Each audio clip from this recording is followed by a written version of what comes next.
You only live twice 1976 की जासूसी film है जो इयान प्रोडक्शन द्वारा निर्मित जेम्स बॉन्ड श्रृंखला की पांचवी फिल्म है, जिसमें शॉन केनरी ने काल्पनिक M16 एजेंट जेम्स बॉन्ड की भूमिका निभाई है।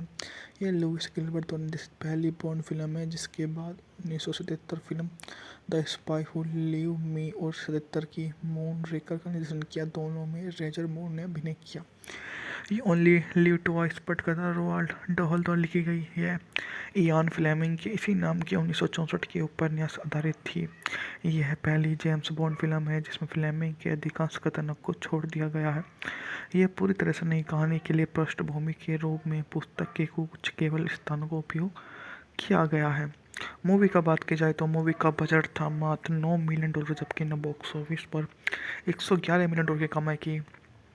कार्यकारी समय था 117 में। रिलीज की तारीख थी 12 जून 1960। लंदन में प्रीमियर किया गया। उत्पादन कंपनी थी इयान प्रोडक्शन। वितरित की गई थी यूनाइटेड आर्टिस्ट द्वारा। PR and John Perry. छायांकन दिया था फ्रेडी यंग ने। अभिनेता थे शॉन कॉनरी। उत्पादन किया जाता हैरी सॉल्ट्समैन, अल्बर्ट और ब्रोकली द्वारा।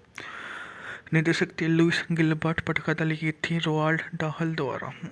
फिल्म में बॉन्ड को जापान भेजा जाता है जब अमेरिकी और सोवियत चालक दल के अंतरिक्ष यान रहस्यमय तरीके से कक्षा में गायब हो जाते हैं। प्रत्येक राष्ट्र शीत युद्ध के बीच एक दूसरे को दोषी ठहराता है और बॉन्ड अपराधी को खोजने के लिए गुप्त रूप से एक दूर स्थान जापानी द्वीप पर जाता है और इंस्पेक्टर के प्रमुख अर्नस्ट स्टेवेरे ब्लोफेल्ड के सामने आता है। फिल्म में ब्लोफेल्ड की उपस्थिति का खुलासा किया गया है, जो पहले अदृश्य था।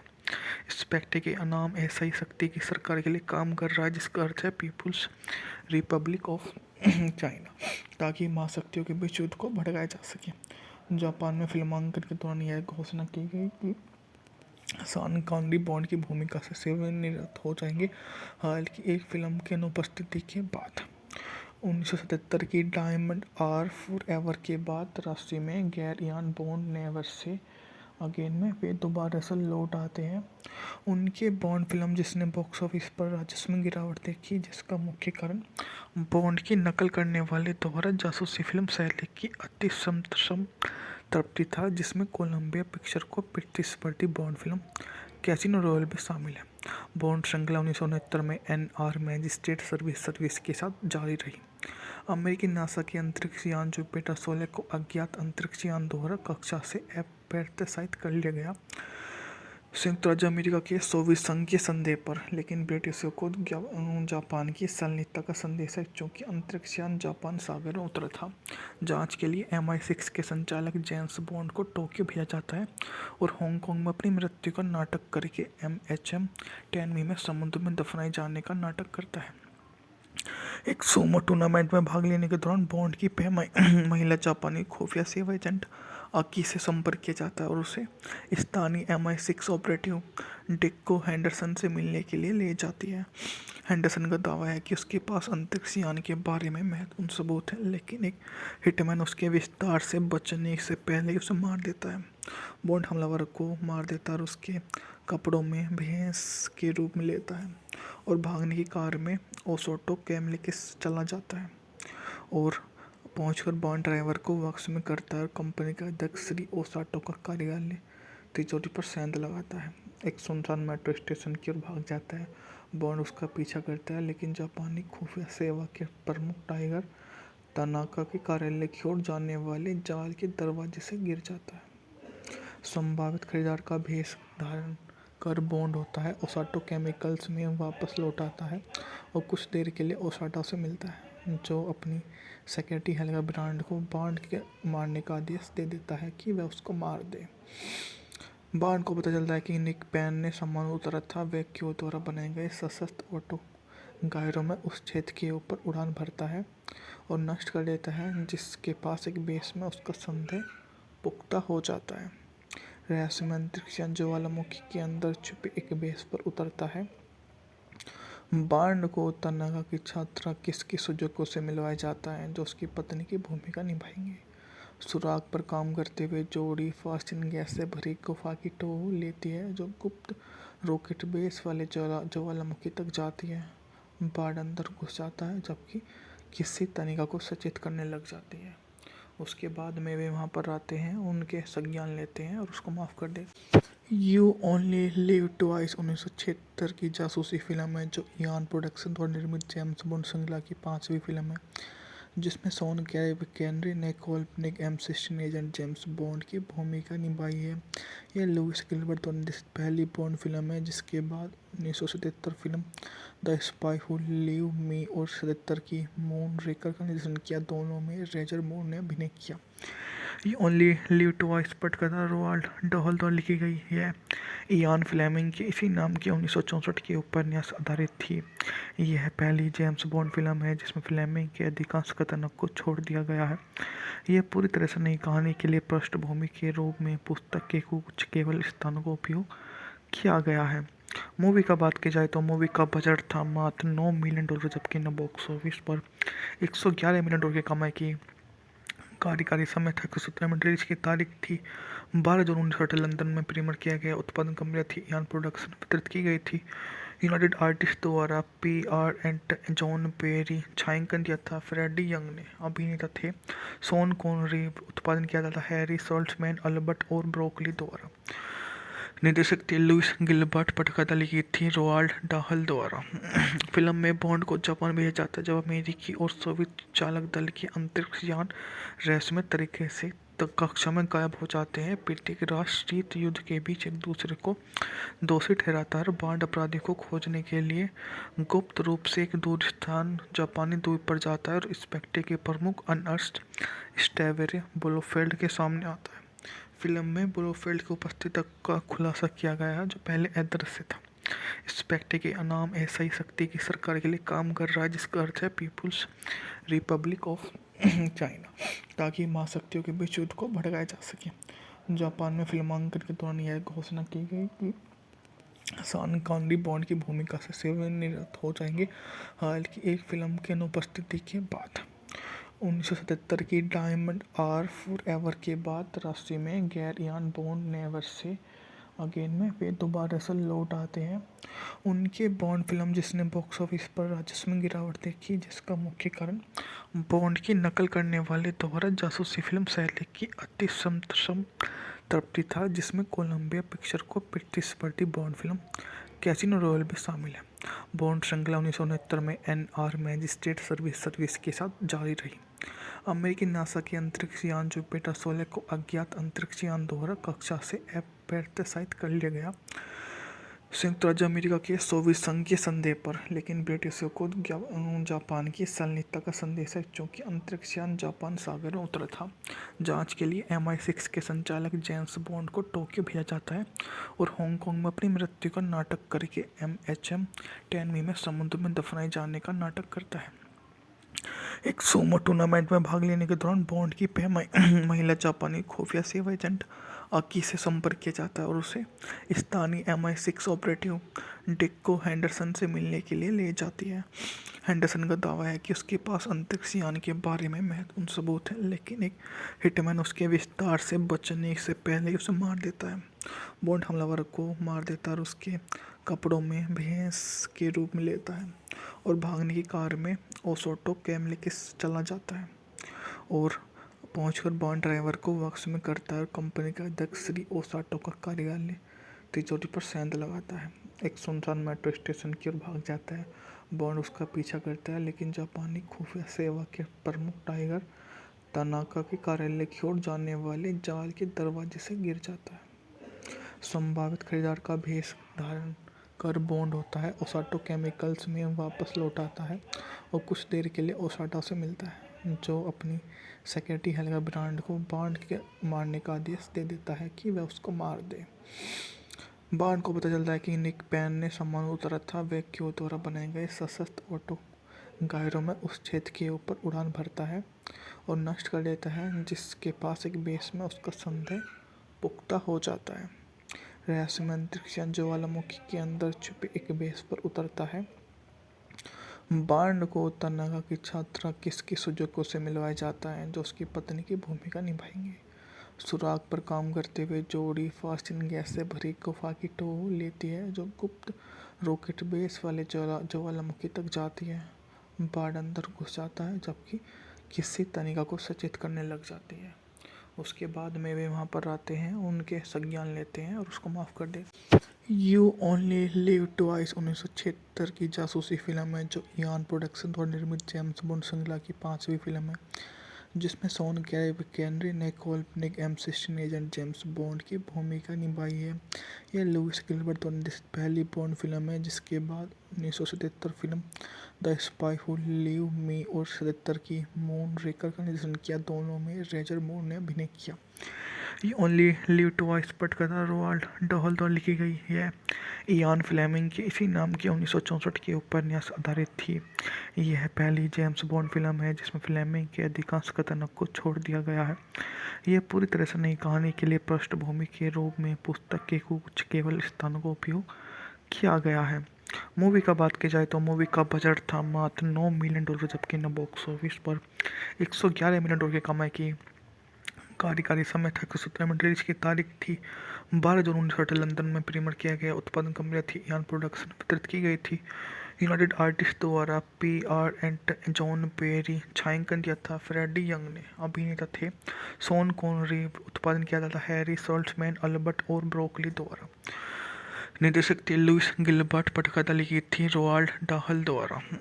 फिल्म में बॉन्ड को जापान भेजा जाता है जब अमेरिकी और सोवियत चालक दल के अंतरिक्ष यान रहस्यमय तरीके से कक्षा में गायब हो जाते हैं। प्रत्येक राष्ट्र शीत युद्ध के बीच एक दूसरे को दोषी ठहराता है और बॉन्ड अपराधी को खोजने के लिए गुप्त रूप से एक दूर स्थान जापानी द्वीप पर जाता है और इंस्पेक्टर के प्रमुख अर्नस्ट स्टेवेरे ब्लोफेल्ड के सामने आता है। फिल्म में ब्लोफेल्ड की उपस्थिति का खुलासा किया गया है, जो पहले अदृश्य था। इंस्पेक्टर के नाम ऐसा ही शक्ति की सरकार के लिए काम कर रहा है, जिसका अर्थ है पीपुल्स रिपब्लिक ऑफ चाइना, ताकि महाशक्तियों के बीच युद्ध को भड़काया जा सके। जापान में फिल्मांकन के दौरान यह घोषणा की गई कि शॉन कॉनरी बॉन्ड की भूमिका से सेवानिवृत्त हो जाएंगे। हालांकि एक फिल्म की अनुपस्थिति के बाद 1977 की डायमंड आर फॉरएवर के बाद राशि में गैर Ian bond never say again में वे दोबारा से लौट आते हैं। उनके बॉन्ड फिल्म जिसने बॉक्स ऑफिस पर राजस्व में गिरावट देखी, जिसका मुख्य कारण बॉन्ड की नकल करने वाले द्वारा जासूसी फिल्म शैली की अति तृप्ति था, जिसमें कोलंबिया पिक्चर को प्रतिस्पर्धी बॉन्ड फिल्म कैसीनो रॉयल भी शामिल है। बॉन्ड श्रृंखला 1969 में NR मैजिस्ट्रेट सर्विस के साथ जारी रही। अमेरिकी नासा के अंतरिक्ष यान जुपिटर 16 को अज्ञात अंतरिक्ष यान द्वारा कक्षा से अप्रत्याशित कर लिया गया संयुक्त राज्य अमेरिका के सोवियत संघ के संदेह पर, लेकिन ब्रिटिशों को जापान की संलिप्तता का संदेश है, क्योंकि अंतरिक्ष यान जापान सागर में उतरा था। जांच के लिए MI6 के संचालक जेम्स बॉन्ड को टोक्यो भेजा जाता है और हांगकांग में अपनी मृत्यु का नाटक करके MHM टेनमी में समुद्र में दफनाए जाने का नाटक करता है।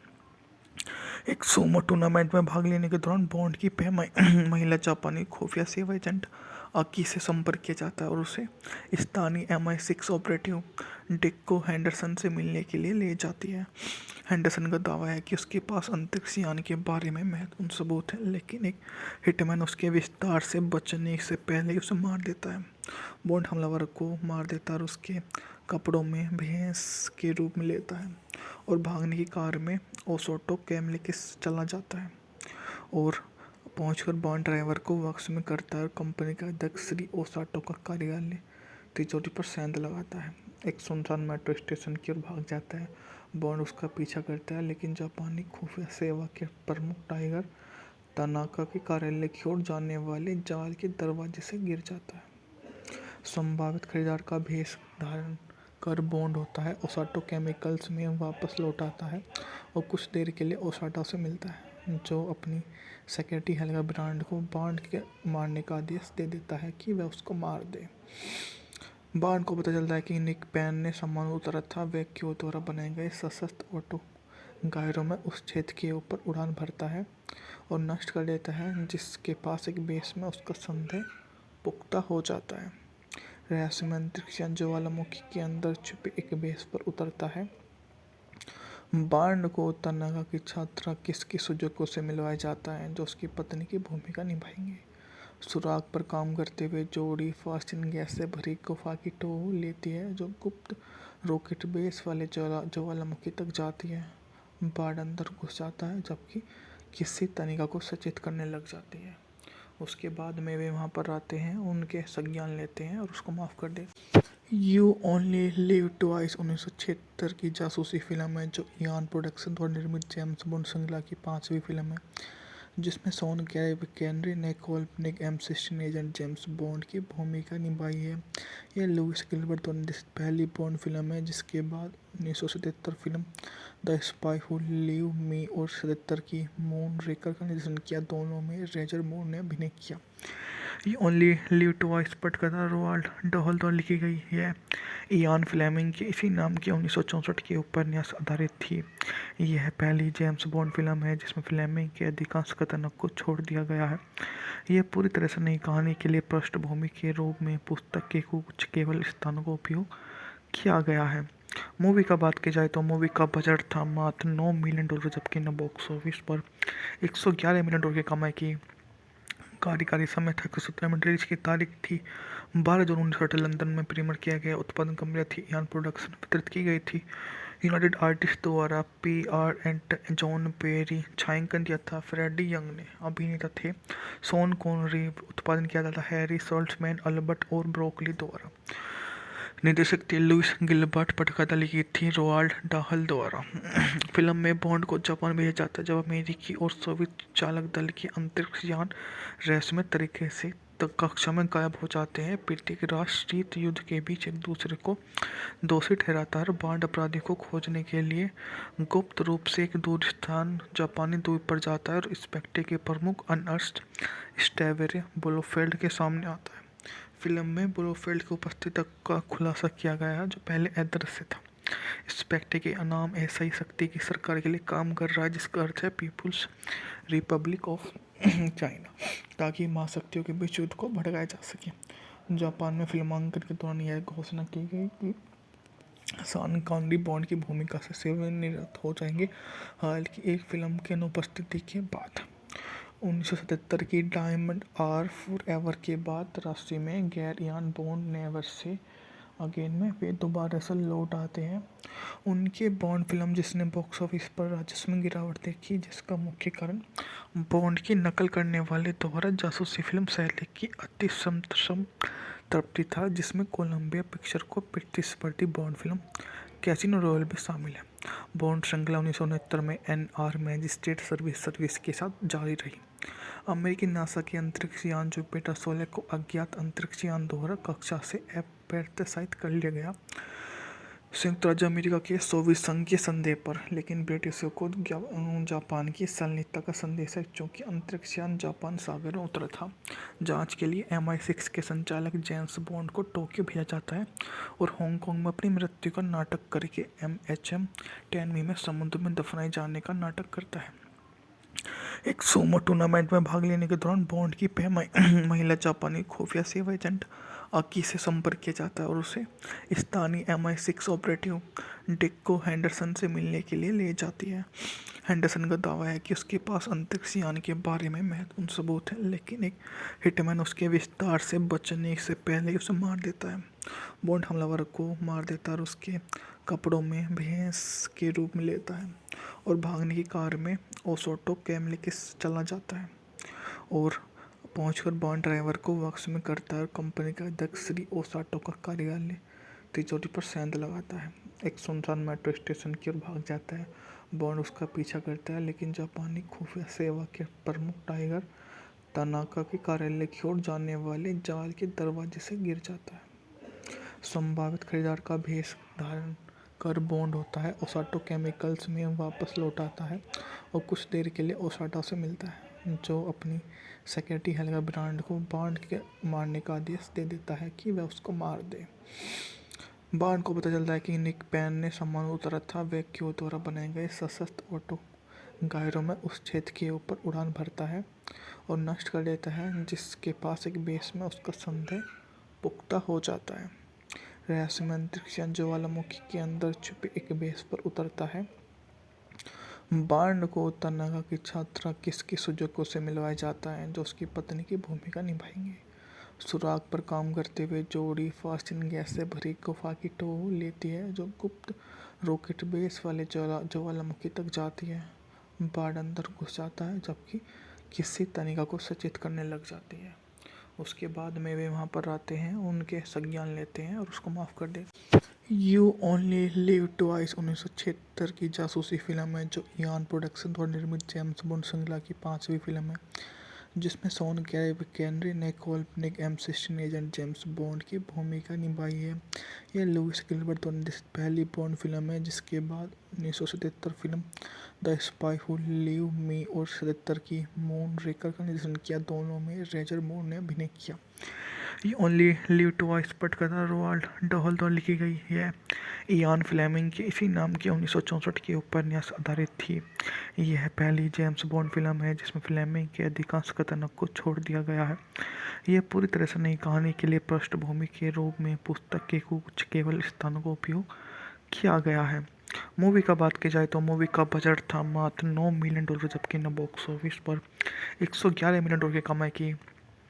कार्यकारी समय था 117 मिनट। रिलीज की तारीख थी 12 जून 1960 लंदन में प्रीमियर किया गया। उत्पादन कंपनी थी इयान प्रोडक्शन। वितरित की गई थी यूनाइटेड आर्टिस्ट द्वारा। PR and John Perry. छायांकन दिया था फ्रेडी यंग ने। अभिनेता थे शॉन कॉनरी। उत्पादन किया जाता हैरी सॉल्ट्समैन, अल्बर्ट और ब्रोकली द्वारा। निर्देशक थे लुइस गिलबर्ट। पटकथा लिखी थी रोवाल्ड डाहल द्वारा। फिल्म में बॉन्ड को जापान भेजा जाता है जब अमेरिकी और सोवियत चालक दल के अंतरिक्ष यान रहस्यमय तरीके से कक्षा में गायब हो जाते हैं। प्रत्येक राष्ट्र शीत युद्ध के बीच एक दूसरे को दोषी ठहराता है। बॉन्ड अपराधी को खोजने के लिए गुप्त रूप से एक दूर स्थान जापानी द्वीप पर जाता है और स्पेक्ट्रे के प्रमुख अर्नस्ट स्टेवेरे ब्लोफेल्ड के सामने आता है। फिल्म में ब्लोफेल्ड की उपस्थिति का खुलासा किया गया है जो पहले अदृश्य था। स्पेक्ट्रे के नाम ऐसा ही शक्ति की सरकार के लिए काम कर रहा है जिसका अर्थ है पीपुल्स रिपब्लिक ऑफ चाइना, ताकि महाशक्तियों के बीच युद्ध को भड़काया जा सके। जापान में फिल्मांकन के दौरान यह घोषणा की गई कि शॉन कॉनरी बॉन्ड की भूमिका से सेवानिवृत्त हो जाएंगे। हालांकि एक फिल्म की अनुपस्थिति के बाद 1977 की डायमंड आर फॉरएवर के बाद राशि में गैर Ian bond never say again में वे दोबारा से लौट आते हैं।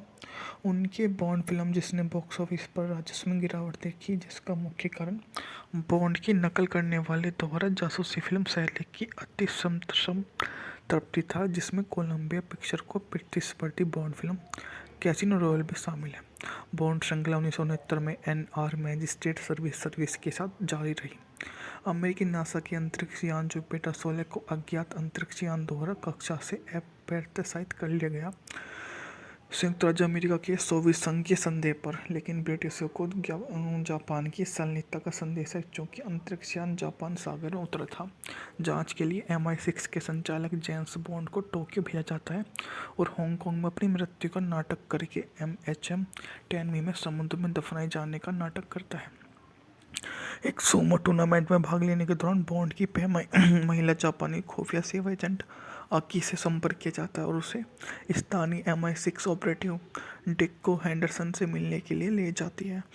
हेंडरसन का दावा है कि उसके पास अंतरिक्ष यान के बारे में महत्वपूर्ण सबूत है, लेकिन एक हिटमैन उसके विस्तार से बचने से पहले ही उसे मार देता है।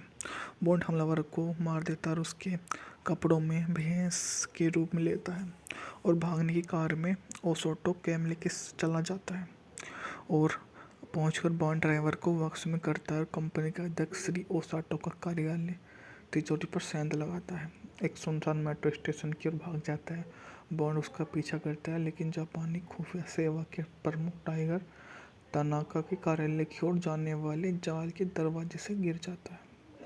संभावित खरीदार का भेष धारण कर बॉन्ड होता है ओसाटो केमिकल्स में वापस लौट आता है और कुछ देर के लिए ओसाटो से मिलता है जो अपनी सेक्रेटरी हेल्गा ब्रांड को बॉन्ड के मारने का आदेश दे देता है कि वह उसको मार दे। बॉन्ड को पता चलता है कि निक पैन ने सामान उतारा था। वह क्यू द्वारा बनाए गए सशस्त्र ऑटो गायरों में उस क्षेत्र के ऊपर उड़ान भरता है और नष्ट कर देता है जिसके पास एक बेस में उसका संदेह पुख्ता हो जाता है। रहस्यमय अंतरिक्ष यान ज्वालामुखी के अंदर छुपे एक बेस पर उतरता है बांड को तनागा की छात्रा किसकी सुजुको से मिलवाया जाता है जो उसकी पत्नी की भूमिका निभाएंगे। सुराग पर काम करते हुए जोड़ी फास्टिन गैस से भरी गुफा की टो लेती है जो गुप्त रॉकेट बेस वाले ज्वालामुखी तक जाती है। बाढ़ अंदर घुस जाता है जबकि किसी तनिका को सचेत करने लग जाती है। उसके बाद में वे वहाँ पर आते हैं, उनके संज्ञान लेते हैं और उसको माफ़ कर देते। यू ओनली लिव ट्वाइस 1976 की जासूसी फिल्म है जो इयान प्रोडक्शन द्वारा निर्मित जेम्स बॉन्ड श्रृंखला की 5वीं फिल्म है जिसमें शॉन केनरी ने काल्पनिक M16 एजेंट जेम्स बॉन्ड की भूमिका निभाई है। यह लुइस गिलबर्ट द्वारा निर्देशित पहली बॉन्ड फिल्म है जिसके बाद 1977 film the spy who live मी और 77 की मून रेकर का निर्देशन किया। दोनों में रोजर मूर ने अभिनय किया। ये ओनली लिव ट्वाइस पटकथा रोवाल्ड डहल द्वारा लिखी गई है। इयान फ्लेमिंग के इसी नाम के 1964 के उपन्यास आधारित थी। यह पहली जेम्स बॉन्ड फिल्म है जिसमें फ्लेमिंग के अधिकांश कथनों को छोड़ दिया गया है। यह पूरी तरह से नई कहानी के लिए पृष्ठभूमि के रूप में पुस्तक के कुछ केवल स्थानों का उपयोग किया गया है। मूवी का बात की जाए तो मूवी का बजट था मात्र $9 मिलियन जबकि न बॉक्स ऑफिस पर $111 मिलियन की कमाई की। कार्यकारी समय था 17 में रिलीज की तारीख थी 12 जून 1960 लंदन में प्रीमियर किया गया। उत्पादन कंपनी थी इयान प्रोडक्शन, वितरित की गई थी यूनाइटेड आर्टिस्ट द्वारा। PR एंड जॉन पेरी छायांकन दिया था। फ्रेडी यंग ने अभिनेता थे। शॉन कॉनरी उत्पादन किया जाता हैरी सॉल्ट्समैन अल्बर्ट और ब्रोकली द्वारा। निर्देशक थे लुइस गिलबर्ट, पटकथा लिखी थी रोवाल्ड डाहल द्वारा। फिल्म में बॉन्ड को जापान भेजा जाता है जब अमेरिकी और सोवियत चालक दल के अंतरिक्ष यान रहस्यमय तरीके से कक्षा में गायब हो जाते हैं। प्रत्येक राष्ट्र शीत युद्ध के बीच एक दूसरे को दोषी ठहराता है। बॉन्ड अपराधी को खोजने के लिए गुप्त रूप से एक दूर स्थान जापानी द्वीप पर जाता है और स्पेक्ट्रे के प्रमुख अर्नस्ट स्टेवेरे ब्लोफेल्ड के सामने आता है। फिल्म में ब्लोफेल्ड की उपस्थिति का खुलासा किया गया है जो पहले अदृश्य था। स्पेक्ट्रे के नाम ऐसा ही शक्ति की सरकार के लिए काम कर रहा है जिसका अर्थ है पीपुल्स रिपब्लिक ऑफ चाइना, ताकि महाशक्तियों के बीच युद्ध को भड़काया जा सके। जापान में फिल्मांकन के दौरान यह घोषणा की गई कि शॉन कॉनरी बॉन्ड की भूमिका से सेवानिवृत्त हो जाएंगे। हालांकि एक फिल्म की अनुपस्थिति के बाद 1977 की डायमंड आर फॉरएवर के बाद राशि में गैर Ian bond never say again में वे दोबारा से लौट आते हैं। उनके बॉन्ड फिल्म जिसने बॉक्स ऑफिस पर राजस्व में गिरावट देखी, जिसका मुख्य कारण बॉन्ड की नकल करने वाले द्वारा जासूसी फिल्म शैली की अति संतृप्ति था, जिसमें कोलंबिया पिक्चर को प्रतिस्पर्धी बॉन्ड फिल्म कैसीनो रॉयल भी शामिल है। बॉन्ड श्रृंखला 1969 में NR मैजिस्ट्रेट सर्विस के साथ जारी रही। अमेरिकी नासा के अंतरिक्ष यान जुपिटर 16 को अज्ञात अंतरिक्ष यान द्वारा कक्षा से अप्रत्याशित कर लिया गया संयुक्त राज्य अमेरिका के सोवियत संघ के संदेह पर, लेकिन ब्रिटिशों को जापान की संलिप्तता का संदेश है क्योंकि अंतरिक्ष यान जापान सागर में उतरा था। जांच के लिए MI6 के संचालक जेम्स बॉन्ड को टोक्यो भेजा जाता है और हांगकांग में अपनी मृत्यु का नाटक करके MHM टेनवी में समुद्र में दफनाए जाने का नाटक करता है। एक सूमो टूर्नामेंट में भाग लेने के दौरान बॉन्ड की महिला जापानी खुफिया सेवा एजेंट आकी से संपर्क किया जाता है और उसे स्थानीय MI6 ऑपरेटिव डिक्को हैंडरसन से मिलने के लिए ले जाती है। हैंडरसन का दावा है कि उसके पास अंतरिक्ष यान के बारे में महत्वपूर्ण सबूत है, लेकिन एक हिटमैन उसके विस्तार से बचने से पहले ही उसे मार देता है। बॉन्ड हमलावर को मार देता है और उसके कपड़ों में भैंस के रूप में लेता है और भागने की कार में ओसोटो कैम लेके चला जाता है और पहुंचकर बॉन्ड ड्राइवर को वक्स में करता है और कंपनी का अध्यक्ष श्री ओसाटो का कार्यालय तिजोरी पर सेंध लगाता है। एक सुनसान मेट्रो स्टेशन की ओर भाग जाता है। बॉन्ड उसका पीछा करता है, लेकिन जापानी खुफिया सेवा के प्रमुख टाइगर तनाका के कार्यालय की ओर जाने वाले जाल के दरवाजे से गिर जाता है। संभावित खरीदार का भेष धारण कर बॉन्ड होता है, ओसाटो केमिकल्स में वापस लौट आता है और कुछ देर के लिए ओसाटो से मिलता है, जो अपनी सेक्रेटरी हेल्गा ब्रांड को बॉन्ड के मारने का आदेश दे देता है कि वह उसको मार दे। बॉन्ड को पता चलता है कि निक पैन ने सामान उतारा था। वह क्यों द्वारा बनाए गए सशस्त्र ऑटो गायरों में उस क्षेत्र के ऊपर उड़ान भरता है और नष्ट कर देता है, जिसके पास एक बेस में उसका संदेह पुख्ता हो जाता है। रहस्यमय अंतरिक्ष यान ज्वालामुखी के अंदर छुपे एक बेस पर उतरता है बांड को तनागा की छात्रा किसकी सुजुको से मिलवाया जाता है जो उसकी पत्नी की भूमिका निभाएंगे। सुराग पर काम करते हुए जोड़ी फास्टिन गैस से भरी गुफा की टो लेती है जो गुप्त रॉकेट बेस वाले ज्वालामुखी तक जाती है। बांड अंदर घुस जाता है जबकि किसी तनिका को सचेत करने लग जाती है। उसके बाद में वे वहाँ पर आते हैं, उनके संज्ञान लेते हैं और उसको माफ़ कर देते। यू ओनली लिव ट्वाइस 1976 की जासूसी फिल्म है जो इयान प्रोडक्शन द्वारा निर्मित जेम्स बॉन्ड श्रृंखला की 5वीं फिल्म है जिसमें शॉन केनरी ने काल्पनिक M16 एजेंट जेम्स बॉन्ड की भूमिका निभाई है। यह लुइस गिलबर्ट द्वारा निर्देशित पहली बॉन्ड फिल्म है जिसके बाद 1977 film the spy who live मी और 77 की मून रेकर का निर्देशन किया। दोनों में रोजर मूर ने अभिनय किया। ये ओनली लिव ट्वाइस पटकथा रोवाल्ड डहल द्वारा लिखी गई है। इयान फ्लेमिंग के इसी नाम के 1964 के उपन्यास आधारित थी। यह पहली जेम्स बॉन्ड फिल्म है जिसमें फ्लेमिंग के अधिकांश कथनों को छोड़ दिया गया है। यह पूरी तरह से नई कहानी के लिए पृष्ठभूमि के रूप में पुस्तक के कुछ केवल स्थानों का उपयोग किया गया है। मूवी का बात की जाए तो मूवी का बजट था मात्र $9 मिलियन जबकि न बॉक्स ऑफिस पर $111 मिलियन की कमाई की। कार्यकारी समय था 117 में रिलीज की तारीख थी 12 जून 1960 लंदन में प्रीमियर किया गया। उत्पादन कंपनियां थी इयान प्रोडक्शन वितरित की गई थी। यूनाइटेड आर्टिस्ट द्वारा PR एंड जॉन पेरी छायांकन दिया था। फ्रेडी यंग ने अभिनेता थे। शॉन कॉनरी उत्पादन किया जाता हैरी सॉल्ट्समैन अल्बर्ट और ब्रोकली द्वारा निर्देशक थे। लुइस गिलबर्ट पटकथा लिखी थी रोवाल्ड डाहल द्वारा। फिल्म में बॉन्ड को जापान भेजा जाता है जब अमेरिकी और सोवियत चालक दल के अंतरिक्ष यान रहस्यमय तरीके से कक्षा में गायब हो जाते हैं। प्रत्येक राष्ट्र शीत युद्ध के बीच एक दूसरे को दोषी ठहराता है। बॉन्ड अपराधी को खोजने के लिए गुप्त रूप से एक दूर स्थान जापानी द्वीप पर जाता है और इंस्पेक्टर के प्रमुख अर्नस्ट स्टेवेरे ब्लोफेल्ड के सामने आता है। फिल्म में ब्लोफेल्ड की उपस्थिति का खुलासा किया गया है जो पहले अदृश्य था। इंस्पेक्टर के नाम ऐसा ही शक्ति की सरकार के लिए काम कर रहा है जिसका अर्थ है पीपुल्स रिपब्लिक ऑफ चाइना, ताकि महाशक्तियों के बीच युद्ध को भड़काया जा सके। जापान में फिल्मांकन के दौरान यह घोषणा की गई कि शॉन कॉनरी बॉन्ड की भूमिका से सेवानिवृत्त हो जाएंगे। हालांकि एक फिल्म की अनुपस्थिति के बाद 1977 की डायमंड आर फॉरएवर के बाद राशि में गैर Ian bond never say again में वे दोबारा से लौट आते हैं। उनके बॉन्ड फिल्म जिसने बॉक्स ऑफिस पर राजस्व में गिरावट देखी जिसका मुख्य कारण बॉन्ड की नकल करने वाले द्वारा जासूसी फिल्म शैली की अति संतृप्ति था जिसमें कोलंबिया पिक्चर को प्रतिस्पर्धी बॉन्ड फिल्म कैसीनो रॉयल भी शामिल है। बॉन्ड श्रृंखला 1969 में NR मैजिस्ट्रेट सर्विस के साथ जारी रही। अमेरिकी नासा के अंतरिक्ष यान जुपिटर 16 को अज्ञात अंतरिक्ष यान द्वारा कक्षा से अप्रत्याशित कर लिया गया संयुक्त राज्य अमेरिका के सोवियत संघ के संदेह पर, लेकिन ब्रिटिशों को जापान की संलिप्तता का संदेश है क्योंकि अंतरिक्ष यान जापान सागर में उतरा था। जांच के लिए MI6 के संचालक जेम्स बॉन्ड को टोक्यो भेजा जाता है और हांगकांग में अपनी मृत्यु का नाटक करके MHM टेनमी में समुद्र में दफनाए जाने का नाटक करता है।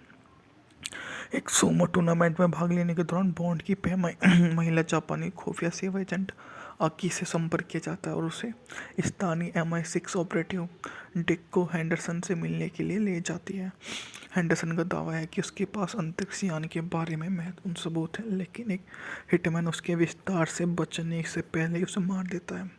बॉन्ड हमलावर को मार देता है और उसके कपड़ों में भैंस के रूप में लेता है और भागने की कार में ओसोटो कैमले के चला जाता है और पहुंचकर बॉन्ड ड्राइवर को वक्स में करता है और कंपनी के अध्यक्ष श्री ओसाटो का कार्यालय तिजोरी पर सेंध लगाता है। एक सुनसान मेट्रो स्टेशन की ओर भाग जाता है। बॉन्ड उसका पीछा करता है लेकिन जापानी खुफिया सेवा के प्रमुख टाइगर तनाका के कार्यालय की ओर जाने वाले जाल के दरवाजे से गिर जाता है। संभावित खरीदार का भेष धारण कर बॉन्ड होता है ओसाटो केमिकल्स में वापस लौट आता है और कुछ देर के लिए ओसाटो से मिलता है जो अपनी सेक्रेटरी हेल्गा ब्रांड को बॉन्ड के मारने का आदेश दे देता है कि वह उसको मार दे। बॉन्ड को पता चलता है कि निक पैन ने सामान उतारा था। वह क्यू द्वारा बनाए गए सशस्त्र ऑटो गायरों में उस क्षेत्र के ऊपर उड़ान भरता है और नष्ट कर देता है जिसके पास एक बेस में उसका संदेह पुख्ता हो जाता है। रहस्यमय अंतरिक्ष यान ज्वालामुखी के अंदर छुपे एक बेस पर उतरता है बांड को तनागा की छात्रा किसकी सुजुको से मिलवाया जाता है जो उसकी पत्नी की भूमिका निभाएंगे। सुराग पर काम करते हुए जोड़ी फास्टिन गैस से भरी गुफा की टो लेती है जो गुप्त रॉकेट बेस वाले ज्वालामुखी तक जाती है। बांड अंदर घुस जाता है जबकि किसी तनिका को सचेत करने लग जाती है। उसके बाद में वे वहाँ पर आते हैं, उनके संज्ञान लेते हैं और उसको माफ़ कर देते हैं। यू ओनली लिव ट्वाइस 1976 की जासूसी फिल्म है जो इयान प्रोडक्शन द्वारा निर्मित जेम्स बॉन्ड श्रृंखला की 5वीं फिल्म है जिसमें शॉन केनरी ने काल्पनिक M16 एजेंट जेम्स बॉन्ड की भूमिका निभाई है।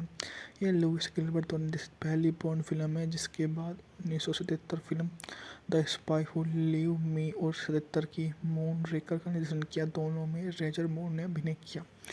ये ओनली लिव ट्वाइस पटकथा रोवाल्ड डहल द्वारा लिखी गई है। इयान फ्लेमिंग के इसी नाम के 1964 के उपन्यास आधारित थी। यह पहली जेम्स बॉन्ड फिल्म है जिसमें फ्लेमिंग के अधिकांश कथनों को छोड़ दिया गया है। यह पूरी तरह से नई कहानी के लिए पृष्ठभूमि के रूप में पुस्तक के कुछ केवल स्थानों का उपयोग किया गया है।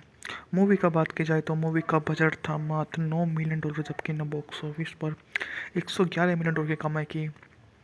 कार्यकारी समय था 117 मिनट। रिलीज की तारीख थी 12 जून 1960 लंदन में प्रीमियर किया गया। उत्पादन कंपनी थी इयान प्रोडक्शन। वितरित की गई थी यूनाइटेड आर्टिस्ट द्वारा। PR एंड जॉन पेरी छायांकन दिया था। फ्रेडी यंग ने अभिनेता थे। Sean Connery. उत्पादन किया जाता हैरी सॉल्ट्समैन अल्बर्ट और ब्रोकली द्वारा। निर्देशक थे लुइस गिलबर्ट। पटकथा लिखी थी रोवाल्ड डाहल द्वारा।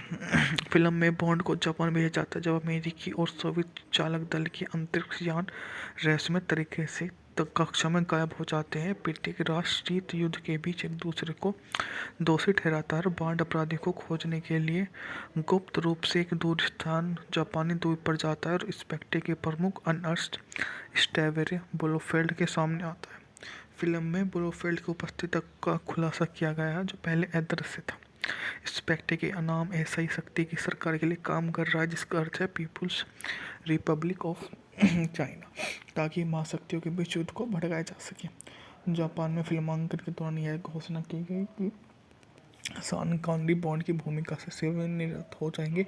हालांकि एक फिल्म की अनुपस्थिति के बाद 1977 की डायमंड आर फॉरएवर के बाद राशि में गैर Ian bond never say again में वे दोबारा से लौट आते हैं। उनके बॉन्ड फिल्म जिसने बॉक्स ऑफिस पर राजस्व में गिरावट देखी जिसका मुख्य कारण बॉन्ड की नकल करने वाले द्वारा जासूसी फिल्म शैली की अति संतृप्ति था जिसमें कोलंबिया पिक्चर को प्रतिस्पर्धी बॉन्ड फिल्म कैसीनो रॉयल भी शामिल है। बॉन्ड श्रृंखला 1969 में NR मैजिस्ट्रेट सर्विस के साथ जारी रही। अमेरिकी नासा के अंतरिक्ष यान जुपिटर 16 को अज्ञात अंतरिक्ष यान द्वारा कक्षा से अप्रत्याशित कर लिया गया संयुक्त राज्य अमेरिका के सोवियत संघ के संदेह पर, लेकिन ब्रिटिशों को जापान की संलिप्तता का संदेश है क्योंकि अंतरिक्ष यान जापान सागर में उतरा था। जांच के लिए MI6 के संचालक जेम्स बॉन्ड को टोक्यो भेजा जाता है और हांगकांग में अपनी मृत्यु का नाटक करके MHM टेनमी में समुद्र में दफनाए जाने का नाटक करता है। एक सूमो टूर्नामेंट में भाग लेने के दौरान बॉन्ड की महिला जापानी खुफिया सेवा एजेंट आकी से संपर्क किया जाता है और उसे स्थानीय MI6 ऑपरेटिव डिक्को हैंडरसन से मिलने के लिए ले जाती है। हैंडरसन का दावा है कि उसके पास अंतरिक्ष यान के बारे में महत्वपूर्ण सबूत है, लेकिन एक हिटमैन उसके विस्तार से बचने से पहले ही उसे मार देता है। बॉन्ड हमलावर को मार देता है और उसके कपड़ों में भैंस के रूप में लेता है और भागने की कार में ओसोटो कैमले के चला जाता है और पहुंचकर बॉन्ड ड्राइवर को वक्स में करता है और कंपनी के अध्यक्ष श्री ओसाटो का कार्यालय तिजोरी पर सेंध लगाता है। एक सुनसान मेट्रो स्टेशन की ओर भाग जाता है। बॉन्ड उसका पीछा करता है लेकिन जापानी खुफिया सेवा के प्रमुख टाइगर तनाका के कार्यालय की ओर जाने वाले जाल के दरवाजे से गिर जाता है। संभावित खरीदार का भेष धारण कर बॉन्ड होता है, ओसाटो केमिकल्स में वापस लौट आता है और कुछ देर के लिए ओसाटो से मिलता है जो अपनी सेक्रेटरी हेल्गा ब्रांड को बॉन्ड के मारने का आदेश दे देता है कि वह उसको मार दे। बॉन्ड को पता चलता है कि निक पैन ने सामान उतारा था। वह क्यू द्वारा बनाए गए सशस्त्र ऑटो गायरों में उस क्षेत्र के ऊपर उड़ान भरता है और नष्ट कर देता है जिसके पास एक बेस में उसका संदेह पुख्ता हो जाता है। रहस्यमय अंतरिक्ष यान ज्वालामुखी के अंदर छुपे एक बेस पर उतरता है बांड को तनागा की छात्रा किसकी सुजुको से मिलवाया जाता है जो उसकी पत्नी की भूमिका निभाएंगे। सुराग पर काम करते हुए जोड़ी फास्टिन गैस से भरी गुफा की टो लेती है जो गुप्त रॉकेट बेस वाले ज्वालामुखी तक जाती है। बांड अंदर घुस जाता है जबकि किसी तनिका को सचेत करने लग जाती है। उसके बाद में वे वहाँ पर आते हैं, उनके संज्ञान लेते हैं और उसको माफ़ कर देते हैं। यू ओनली लिव ट्वाइस 1976 की जासूसी फिल्म है जो इयान प्रोडक्शन द्वारा निर्मित जेम्स बॉन्ड श्रृंखला की 5वीं फिल्म है जिसमें शॉन केनरी ने काल्पनिक M16 एजेंट जेम्स बॉन्ड की भूमिका निभाई है। यह लुइस गिलबर्ट द्वारा निर्देशित पहली बॉन्ड फिल्म है जिसके बाद 1977 film the spy who live मी और 77 की मून रेकर का निर्देशन किया। दोनों में रोजर मूर ने अभिनय किया। ये ओनली लिव ट्वाइस पटकथा रोआल्ड डहल द्वारा लिखी गई है। इयान फ्लेमिंग के इसी नाम के 1964 के उपन्यास आधारित थी। यह पहली जेम्स बॉन्ड फिल्म है जिसमें फ्लेमिंग के अधिकांश कथनों को छोड़ दिया गया है। यह पूरी तरह से नई कहानी के लिए पृष्ठभूमि के रूप में पुस्तक के कुछ केवल स्थानों का उपयोग किया गया है। मूवी का बात की जाए तो मूवी का बजट था मात्र $9 मिलियन जबकि न बॉक्स ऑफिस पर 111 मिलियन डॉलर की कमाई की। कार्यकारी समय था 117 मिनट। रिलीज की तारीख थी 12 जून 1960 लंदन में प्रीमियर किया गया। उत्पादन कंपनी थी इयान प्रोडक्शन। वितरित की गई थी यूनाइटेड आर्टिस्ट द्वारा। PR एंड जॉन पेरी छायांकन दिया था। फ्रेडी यंग ने अभिनेता थे। Sean Connery. उत्पादन किया जाता हैरी सॉल्ट्समैन अल्बर्ट और ब्रोकली द्वारा। निर्देशक थे लुइस गिलबर्ट। पटकथा लिखी थी रोआल्ड डाहल द्वारा। फिल्म में बॉन्ड को जापान भेजा जाता जब अमेरिकी और सोवियत चालक दल के अंतरिक्ष यान रहस्यमय तरीके से कक्षा में गायब हो जाते हैं। प्रत्येक राष्ट्र शीत युद्ध के बीच एक दूसरे को दोषी ठहराता है। बॉन्ड अपराधी को खोजने के लिए गुप्त रूप से एक दूर स्थान जापानी द्वीप पर जाता है और स्पेक्टे के प्रमुख अर्नस्ट स्टेवेरे ब्लोफेल्ड के सामने आता है। फिल्म में ब्लोफेल्ड की उपस्थिति का खुलासा किया गया है जो पहले अदृश्य था। स्पेक्टे के नाम ऐसा ही शक्ति की सरकार के लिए काम कर रहा है जिसका अर्थ है पीपुल्स रिपब्लिक ऑफ चाइना, ताकि महाशक्तियों के बीच युद्ध को भड़काया जा सके। जापान में फिल्मांकन के दौरान यह घोषणा की गई कि शॉन कॉनरी बॉन्ड की भूमिका से सेवानिवृत्त हो जाएंगे। हालांकि एक फिल्म की अनुपस्थिति के बाद 1977 की डायमंड आर फॉरएवर के बाद राशि में गैर Ian bond never say again में वे दोबारा से लौट आते हैं।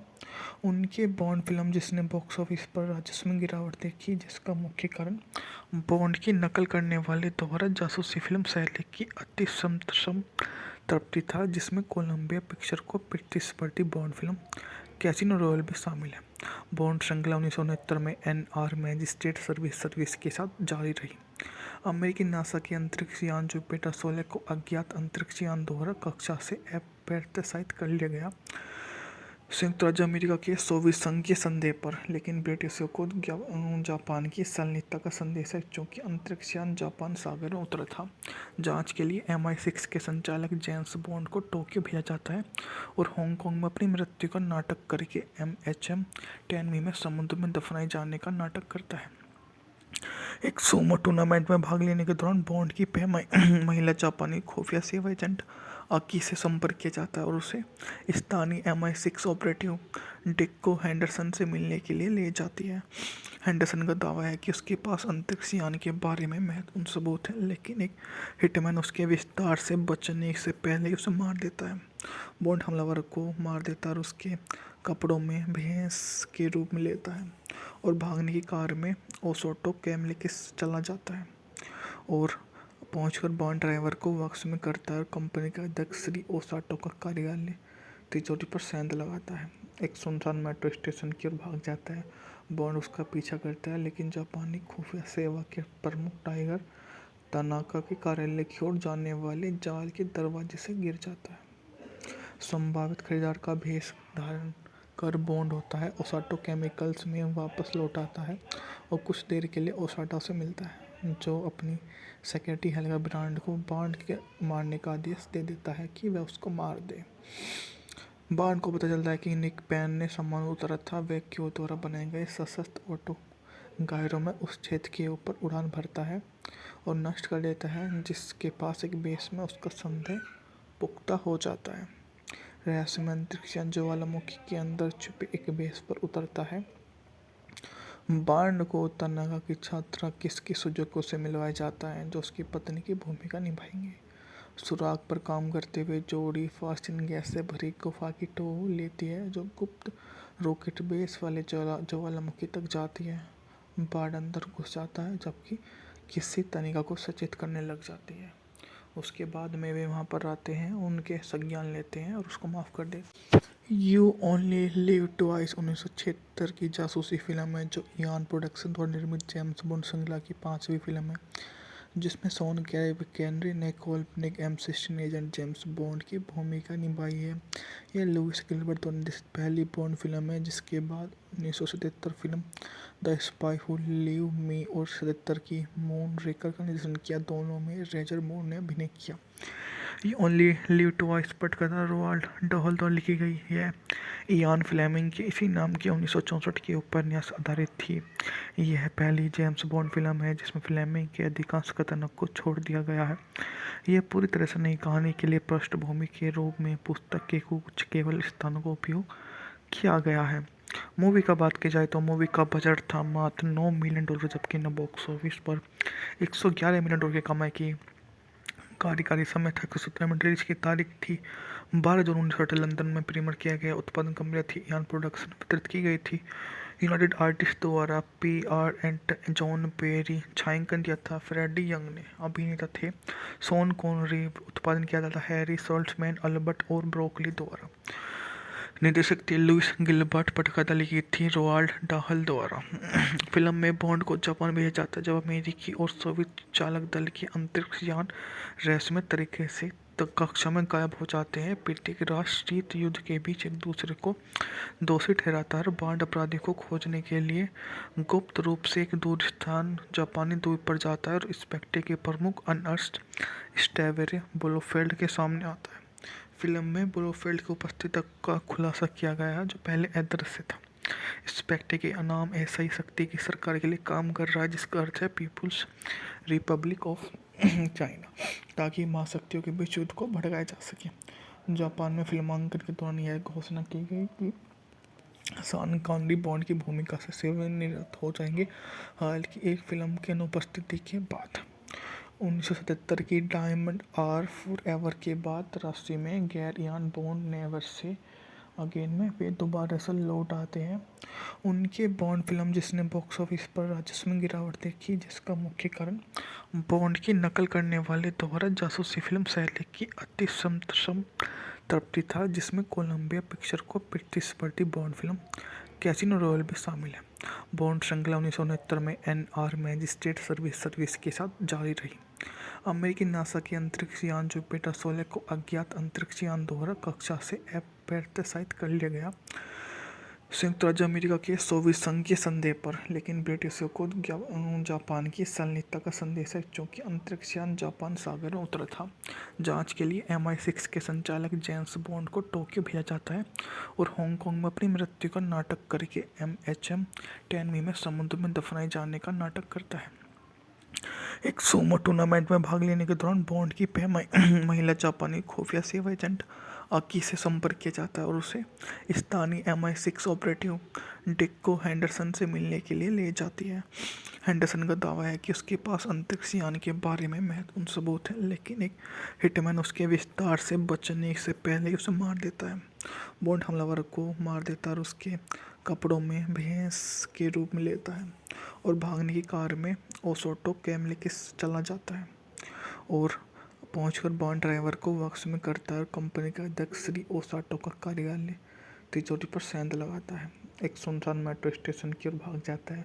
बॉन्ड उसका पीछा करता है लेकिन जापानी खुफिया सेवा के प्रमुख टाइगर तनाका के कार्यालय की ओर जाने वाले जाल के दरवाजे से गिर जाता है। संभावित खरीदार का भेष धारण कर बॉन्ड होता है, ओसाटो केमिकल्स में वापस लौट आता है और कुछ देर के लिए ओसाटो से मिलता है जो अपनी सेक्रेटरी हेल्गा ब्रांड को बॉन्ड के मारने का आदेश दे देता है कि वह उसको मार दे। बॉन्ड को पता चलता है कि निक पैन ने सामान उतारा था। वह क्यू द्वारा बनाए गए सशस्त्र ऑटो गायरों में उस क्षेत्र के ऊपर उड़ान भरता है और नष्ट कर देता है जिसके पास एक बेस में उसका संदेह पुख्ता हो जाता है। रहस्यमय अंतरिक्ष यान ज्वालामुखी के अंदर छुपे एक बेस पर उतरता है बांड को तनागा की छात्रा किसकी सुजुको से मिलवाया जाता है जो उसकी पत्नी की भूमिका निभाएंगे। सुराग पर काम करते हुए जोड़ी फास्टिन गैस से भरी गुफा की टो लेती है जो गुप्त रॉकेट बेस वाले ज्वालामुखी तक जाती है। बांड अंदर घुस जाता है जबकि किसी तनिका को सचेत करने लग जाती है। उसके बाद में वे वहाँ पर आते हैं, उनके संज्ञान लेते हैं और उसको माफ़ कर देते। यू ओनली लिव ट्वाइस 1976 की जासूसी फिल्म है जो इयान प्रोडक्शन द्वारा निर्मित जेम्स बॉन्ड श्रृंखला की 5वीं फिल्म है जिसमें शॉन केनरी ने काल्पनिक M16 एजेंट जेम्स बॉन्ड की भूमिका निभाई है। यह लुइस गिलबर्ट द्वारा निर्देशित पहली बॉन्ड फिल्म है जिसके बाद 1977 film the spy who live मी और 77 की मून रेकर का निर्देशन किया। दोनों में रोजर मूर ने अभिनय किया। ये ओनली लिव ट्वाइस पटकथा रोवाल्ड डहल द्वारा लिखी गई है। इयान फ्लेमिंग के इसी नाम के 1964 के उपन्यास आधारित थी। यह पहली जेम्स बॉन्ड फिल्म है जिसमें फ्लेमिंग के अधिकांश कथनों को छोड़ दिया गया है। यह पूरी तरह से नई कहानी के लिए पृष्ठभूमि के रूप में पुस्तक के कुछ केवल स्थानों का उपयोग किया गया है। मूवी का बात की जाए तो मूवी का बजट था मात्र $9 मिलियन जबकि न बॉक्स ऑफिस पर 111 मिलियन डॉलर की कमाई की। कार्यकारी समय था 117 मिनट। रिलीज की तारीख थी 12 जून 1960 लंदन में प्रीमियर किया गया। उत्पादन कंपनी थी इयान प्रोडक्शन। वितरित की गई थी यूनाइटेड आर्टिस्ट द्वारा। PR एंड जॉन पेरी छायांकन दिया था। फ्रेडी यंग ने अभिनेता थे। Sean Connery. उत्पादन किया जाता हैरी सॉल्ट्समैन अल्बर्ट और ब्रोकली द्वारा। निर्देशक थे लुइस गिलबर्ट। पटकथा लिखी थी रोवाल्ड डाहल द्वारा। फिल्म में बॉन्ड को जापान भेजा जाता है जब अमेरिकी और सोवियत चालक दल के अंतरिक्ष यान रहस्यमय तरीके से कक्षा में गायब हो जाते हैं। प्रत्येक राष्ट्र शीत युद्ध के बीच एक दूसरे को दोषी ठहराता है। बॉन्ड अपराधी को खोजने के लिए गुप्त रूप से एक दूर स्थान जापानी द्वीप पर जाता है और स्पेक्टे के प्रमुख अर्नस्ट स्टेवेरे ब्लोफेल्ड के सामने आता है। फिल्म में ब्लोफेल्ड की उपस्थिति का खुलासा किया गया है जो पहले अदृश्य था। स्पेक्टे के नाम ऐसा ही शक्ति की सरकार के लिए काम कर रहा है जिसका अर्थ है पीपुल्स रिपब्लिक ऑफ चाइना, ताकि महाशक्तियों के बीच युद्ध को भड़काया जा सके। जापान में फिल्मांकन के दौरान यह घोषणा की गई कि शॉन कॉनरी बॉन्ड की भूमिका से सेवानिवृत्त हो जाएंगे। हालांकि एक फिल्म की अनुपस्थिति के बाद 1977 की डायमंड आर फॉरएवर के बाद राशि में गैर Ian bond never say again में वे दोबारा से लौट आते हैं। उनके बॉन्ड फिल्म जिसने बॉक्स ऑफिस पर राजस्व में गिरावट देखी जिसका मुख्य कारण बॉन्ड की नकल करने वाले द्वारा जासूसी फिल्म शैली की अति संतृप्ति था जिसमें कोलंबिया पिक्चर को प्रतिस्पर्धी बॉन्ड फिल्म कैसीनो रॉयल भी शामिल है। बॉन्ड श्रृंखला 1969 में NR मैजिस्ट्रेट सर्विस के साथ जारी रही। अमेरिकी नासा के अंतरिक्ष यान जुपिटर 16 को अज्ञात अंतरिक्ष यान द्वारा कक्षा से अप्रत्याशित कर लिया गया संयुक्त राज्य अमेरिका के सोवियत संघ के संदेह पर, लेकिन ब्रिटिशों को जापान की संलिप्तता का संदेश है क्योंकि अंतरिक्ष यान जापान सागर में उतरा था। जांच के लिए MI6 के संचालक जेम्स बॉन्ड को टोक्यो भेजा जाता है और हांगकांग में अपनी मृत्यु का नाटक करके MHM टेनमी में समुद्र में दफनाए जाने का नाटक करता है। एक सूमो टूर्नामेंट में भाग लेने के दौरान बॉन्ड की महिला जापानी खुफिया सेवा एजेंट आकी से संपर्क किया जाता है और उसे स्थानीय MI6 ऑपरेटिव डिक्को हेंडरसन से मिलने के लिए ले जाती है। हेंडरसन का दावा है कि उसके पास अंतरिक्ष यान के बारे में महत्वपूर्ण सबूत है, लेकिन एक हिटमैन उसके विस्तार से बचने से पहले ही उसे मार देता है। बॉन्ड हमलावर को मार देता है और उसके कपड़ों में भैंस के रूप में लेता है और भागने की कार में ओसोटो कैमले के चला जाता है और पहुंचकर बॉन्ड ड्राइवर को वापस में करता है और कंपनी का अध्यक्ष श्री ओसाटो का कार्यालय तिजोरी पर सेंध लगाता है। एक सुनसान मेट्रो स्टेशन की ओर भाग जाता है। बॉन्ड उसका पीछा करता है लेकिन जापानी खुफिया सेवा के प्रमुख टाइगर तनाका के कार्यालय की ओर जाने वाले जाल के दरवाजे से गिर जाता है। संभावित खरीदार का भेष धारण कर बॉन्ड होता है ओसाटो केमिकल्स में वापस लौट आता है और कुछ देर के लिए ओसाटो से मिलता है जो अपनी सेक्रेटरी हेल्गा ब्रांड को बॉन्ड के मारने का आदेश दे देता है कि वह उसको मार दे। बॉन्ड को पता चलता है कि निक पैन ने सामान उतारा था। वह क्यू द्वारा बनाए गए सशस्त्र ऑटो गायरों में उस क्षेत्र के ऊपर उड़ान भरता है और नष्ट कर देता है जिसके पास एक बेस में उसका संदेह पुख्ता हो जाता है। रहस्यमय अंतरिक्ष यान ज्वालामुखी के अंदर छुपे एक बेस पर उतरता है बांड को तनागा की छात्रा किसकी सुजुको से मिलवाया जाता है जो उसकी पत्नी की भूमिका निभाएंगे। सुराग पर काम करते हुए जोड़ी फास्टिन गैस से भरी गुफा की टो लेती है जो गुप्त रॉकेट बेस वाले ज्वालामुखी तक जाती है। बाढ़ अंदर घुस जाता है जबकि किसी तनिका को सचेत करने लग जाती है। उसके बाद में वे वहाँ पर आते हैं, उनके संज्ञान लेते हैं और उसको माफ़ कर देते।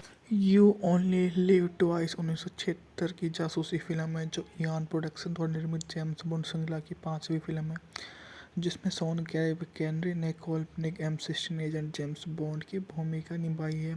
यह लुइस गिलबर्ट द्वारा निर्देशित पहली बॉन्ड फिल्म है जिसके बाद 1977 film the spy who live मी और 77 की मून रेकर का निर्देशन किया। दोनों में रोजर मूर ने अभिनय किया। ये ओनली लिव ट्वाइस पटकथा रोवाल्ड डहल द्वारा लिखी गई है। इयान फ्लेमिंग के इसी नाम के 1964 के उपन्यास आधारित थी। यह पहली जेम्स बॉन्ड फिल्म है जिसमें फ्लेमिंग के अधिकांश कथनों को छोड़ दिया गया है।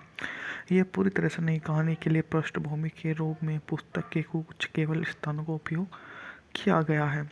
मूवी का बात की जाए तो मूवी का बजट था मात्र $9 मिलियन जबकि न बॉक्स ऑफिस पर $111 मिलियन की कमाई की। कार्यकारी समय था 117 मिनट। रिलीज की तारीख थी 12 जून 1960 लंदन में प्रीमियर किया गया। उत्पादन कंपनी थी इयान प्रोडक्शन। वितरित की गई थी यूनाइटेड आर्टिस्ट द्वारा। PR and John Perry. छायांकन दिया था फ्रेडी यंग ने। अभिनेता थे शॉन कॉनरी। उत्पादन किया था हैरी सॉल्ट्समैन, अल्बर्ट और ब्रोकली द्वारा। निर्देशक थे लुइस गिलबर्ट। पटकथा लिखी थी रोवाल्ड डाहल द्वारा। फिल्म में बॉन्ड को जापान भेजा जाता है जब अमेरिकी और सोवियत चालक दल के अंतरिक्ष यान रहस्यमय तरीके से कक्षा में गायब हो जाते हैं। प्रत्येक राष्ट्र शीत युद्ध के बीच एक दूसरे को दोषी ठहराता है। बॉन्ड अपराधी को खोजने के लिए गुप्त रूप से एक दूर स्थान जापानी द्वीप पर जाता है और स्पेक्ट्रे के प्रमुख अर्नस्ट स्टेवेरे ब्लोफेल्ड के सामने आता है। फिल्म में ब्लोफेल्ड की उपस्थिति का खुलासा किया गया है जो पहले अदृश्य था। स्पेक्ट्रे के नाम ऐसा ही शक्ति की सरकार के लिए काम कर रहा है जिसका अर्थ है पीपुल्स रिपब्लिक ऑफ चाइना, ताकि महाशक्तियों के बीच युद्ध को भड़काया जा सके। जापान में फिल्मांकन के दौरान यह घोषणा की गई कि शॉन कॉनरी बॉन्ड की भूमिका से सेवानिवृत्त हो जाएंगे। हालांकि एक फिल्म की अनुपस्थिति के बाद 1977 की डायमंड आर फॉरएवर के बाद राशि में गैर Ian bond never say again में वे दोबारा से लौट आते हैं। उनके बॉन्ड फिल्म जिसने बॉक्स ऑफिस पर राजस्व में गिरावट देखी जिसका मुख्य कारण बॉन्ड की नकल करने वाले द्वारा जासूसी फिल्म शैली की अति संतृप्ति था जिसमें कोलंबिया पिक्चर को प्रतिस्पर्धी बॉन्ड फिल्म कैसीनो रॉयल भी शामिल है। बॉन्ड श्रृंखला 1969 में NR मैजिस्ट्रेट सर्विस के साथ जारी रही। अमेरिकी नासा के अंतरिक्ष यान जुपिटर 16 को अज्ञात अंतरिक्ष यान द्वारा कक्षा से अप्रत्याशित कर लिया गया संयुक्त राज्य अमेरिका के सोवियत संघ के संदेह पर, लेकिन ब्रिटिशों को जापान की संलिप्तता का संदेश है क्योंकि अंतरिक्ष यान जापान सागर में उतरा था। जांच के लिए MI6 के संचालक जेम्स बॉन्ड को टोक्यो भेजा जाता है और हांगकांग में अपनी मृत्यु का नाटक करके MHM टेनमी में समुद्र में दफनाए जाने का नाटक करता है। एक सूमो टूर्नामेंट में भाग लेने के दौरान बॉन्ड की महिला जापानी खुफिया सेवा एजेंट आकी से संपर्क किया जाता है और उसे स्थानीय MI6 ऑपरेटिव डिक्को हैंडरसन से मिलने के लिए ले जाती है। हैंडरसन का दावा है कि उसके पास अंतरिक्ष यान के बारे में महत्वपूर्ण सबूत है, लेकिन एक हिटमैन उसके विस्तार से बचने से पहले ही उसे मार देता है।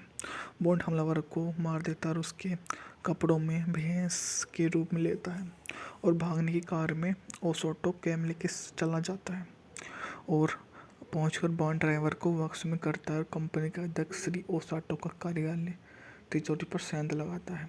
एक सुनसान मेट्रो स्टेशन की ओर भाग जाता है। बॉन्ड उसका पीछा करता है लेकिन जापानी खुफिया सेवा के प्रमुख टाइगर तनाका के कार्यालय की ओर जाने वाले जाल के दरवाजे से गिर जाता है।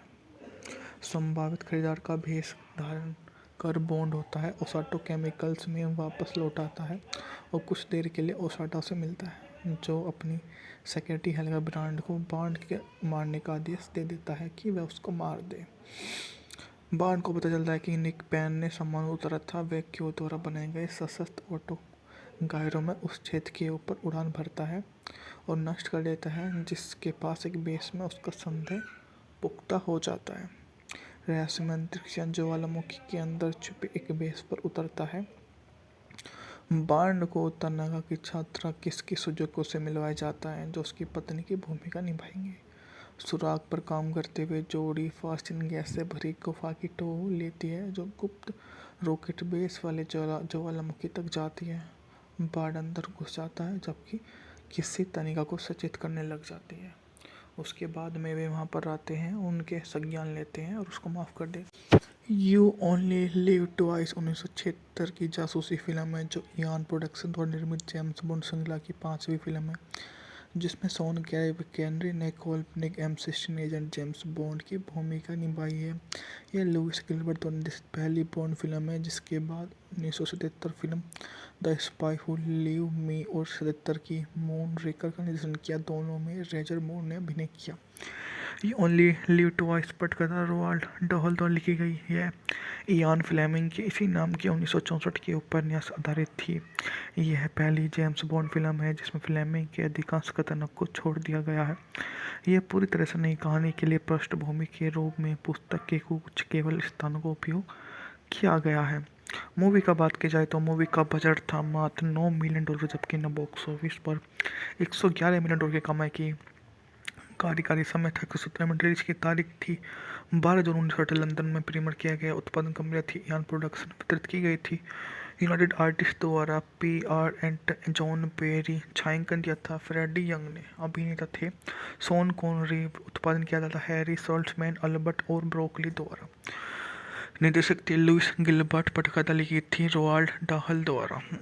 फिल्म में बॉन्ड को जापान भेजा जाता है जब अमेरिकी और सोवियत चालक दल के अंतरिक्ष यान रहस्यमय तरीके से कक्षा में गायब हो जाते हैं। प्रत्येक राष्ट्र शीत युद्ध के बीच एक दूसरे को दोषी ठहराता है। बॉन्ड अपराधी को खोजने के लिए गुप्त रूप से एक दूर स्थान जापानी द्वीप पर जाता है और इंस्पेक्टर के प्रमुख अर्नस्ट स्टेवेरे ब्लोफेल्ड के सामने आता है। फिल्म में ब्लोफेल्ड की उपस्थिति का खुलासा किया गया है जो पहले अदृश्य था। इंस्पेक्टर के नाम ऐसा ही शक्ति की सरकार के लिए काम कर रहा है जिसका अर्थ है पीपुल्स रिपब्लिक ऑफ चाइना, ताकि महाशक्तियों के बीच युद्ध को भड़काया जा सके। जापान में फिल्मांकन के दौरान यह घोषणा की गई कि शॉन कॉनरी बॉन्ड की भूमिका से सेवानिवृत्त हो जाएंगे। हालांकि एक फिल्म के अनुपस्थिति के बाद 1977 की डायमंड आर फॉरएवर के बाद राशि में गैर Ian bond never say again में वे दोबारा से लौट आते हैं।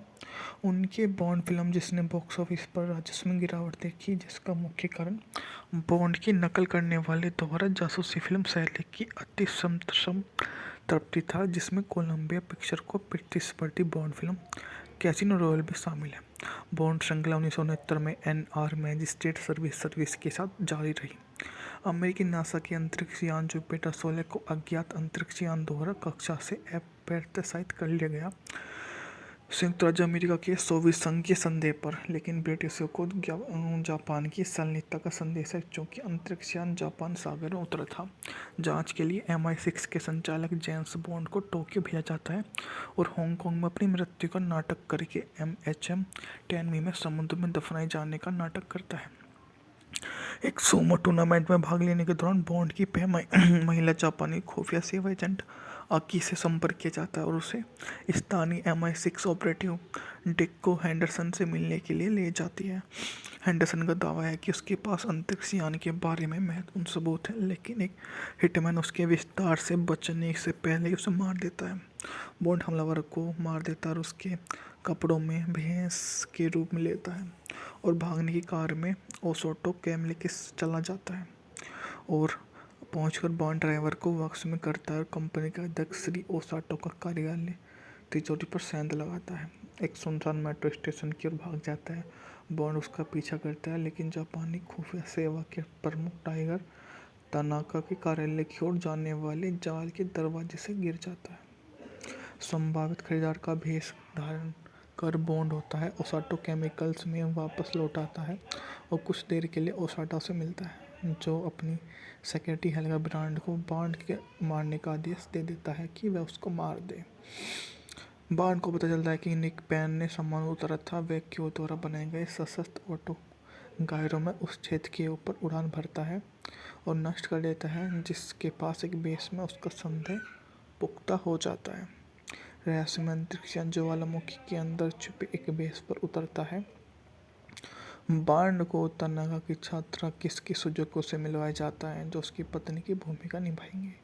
सुराग पर काम करते हुए जोड़ी फास्टिन गैस से भरी गुफा की टो लेती है जो गुप्त रॉकेट बेस वाले ज्वालामुखी तक जाती है। बांड अंदर घुस जाता है जबकि किसी तनिका को सचेत करने लग जाती है। उसके बाद में वे वहाँ पर आते हैं, उनके संज्ञान लेते हैं और उसको माफ़ कर देते हैं। यू ओनली लिव ट्वाइस 1976 की जासूसी फिल्म है जो इयान प्रोडक्शन द्वारा निर्मित जेम्स बॉन्ड श्रृंखला की 5वीं फिल्म है जिसमें शॉन केनरी ने काल्पनिक M16 एजेंट जेम्स बॉन्ड की भूमिका निभाई है। यह लुइस गिलबर्ट द्वारा निर्देशित पहली बॉन्ड फिल्म है जिसके बाद 1977 film the spy who live मी और 77 की मून रेकर का निर्देशन किया। दोनों में रोजर मूर ने अभिनय किया। ये ओनली लिव ट्वाइस पटकथा रोवाल्ड डहल द्वारा लिखी गई है। इयान फ्लेमिंग के इसी नाम के 1964 के उपन्यास आधारित थी। यह पहली जेम्स बॉन्ड फिल्म है जिसमें फ्लेमिंग के अधिकांश कथनों को छोड़ दिया गया है। यह पूरी तरह से नई कहानी के लिए पृष्ठभूमि के रूप में पुस्तक के कुछ केवल स्थानों का उपयोग किया गया है। मूवी का बात की जाए तो मूवी का बजट था मात्र $9 मिलियन जबकि न बॉक्स ऑफिस पर $111 मिलियन की कमाई की। कार्यकारी समय था 117 में रिलीज की तारीख थी 12 जून 1960 लंदन में प्रीमियर किया गया। उत्पादन कंपनी थी इयान प्रोडक्शन, वितरित की गई थी यूनाइटेड आर्टिस्ट द्वारा। PR एंड जॉन पेरी छायांकन दिया था। फ्रेडी यंग ने अभिनेता थे।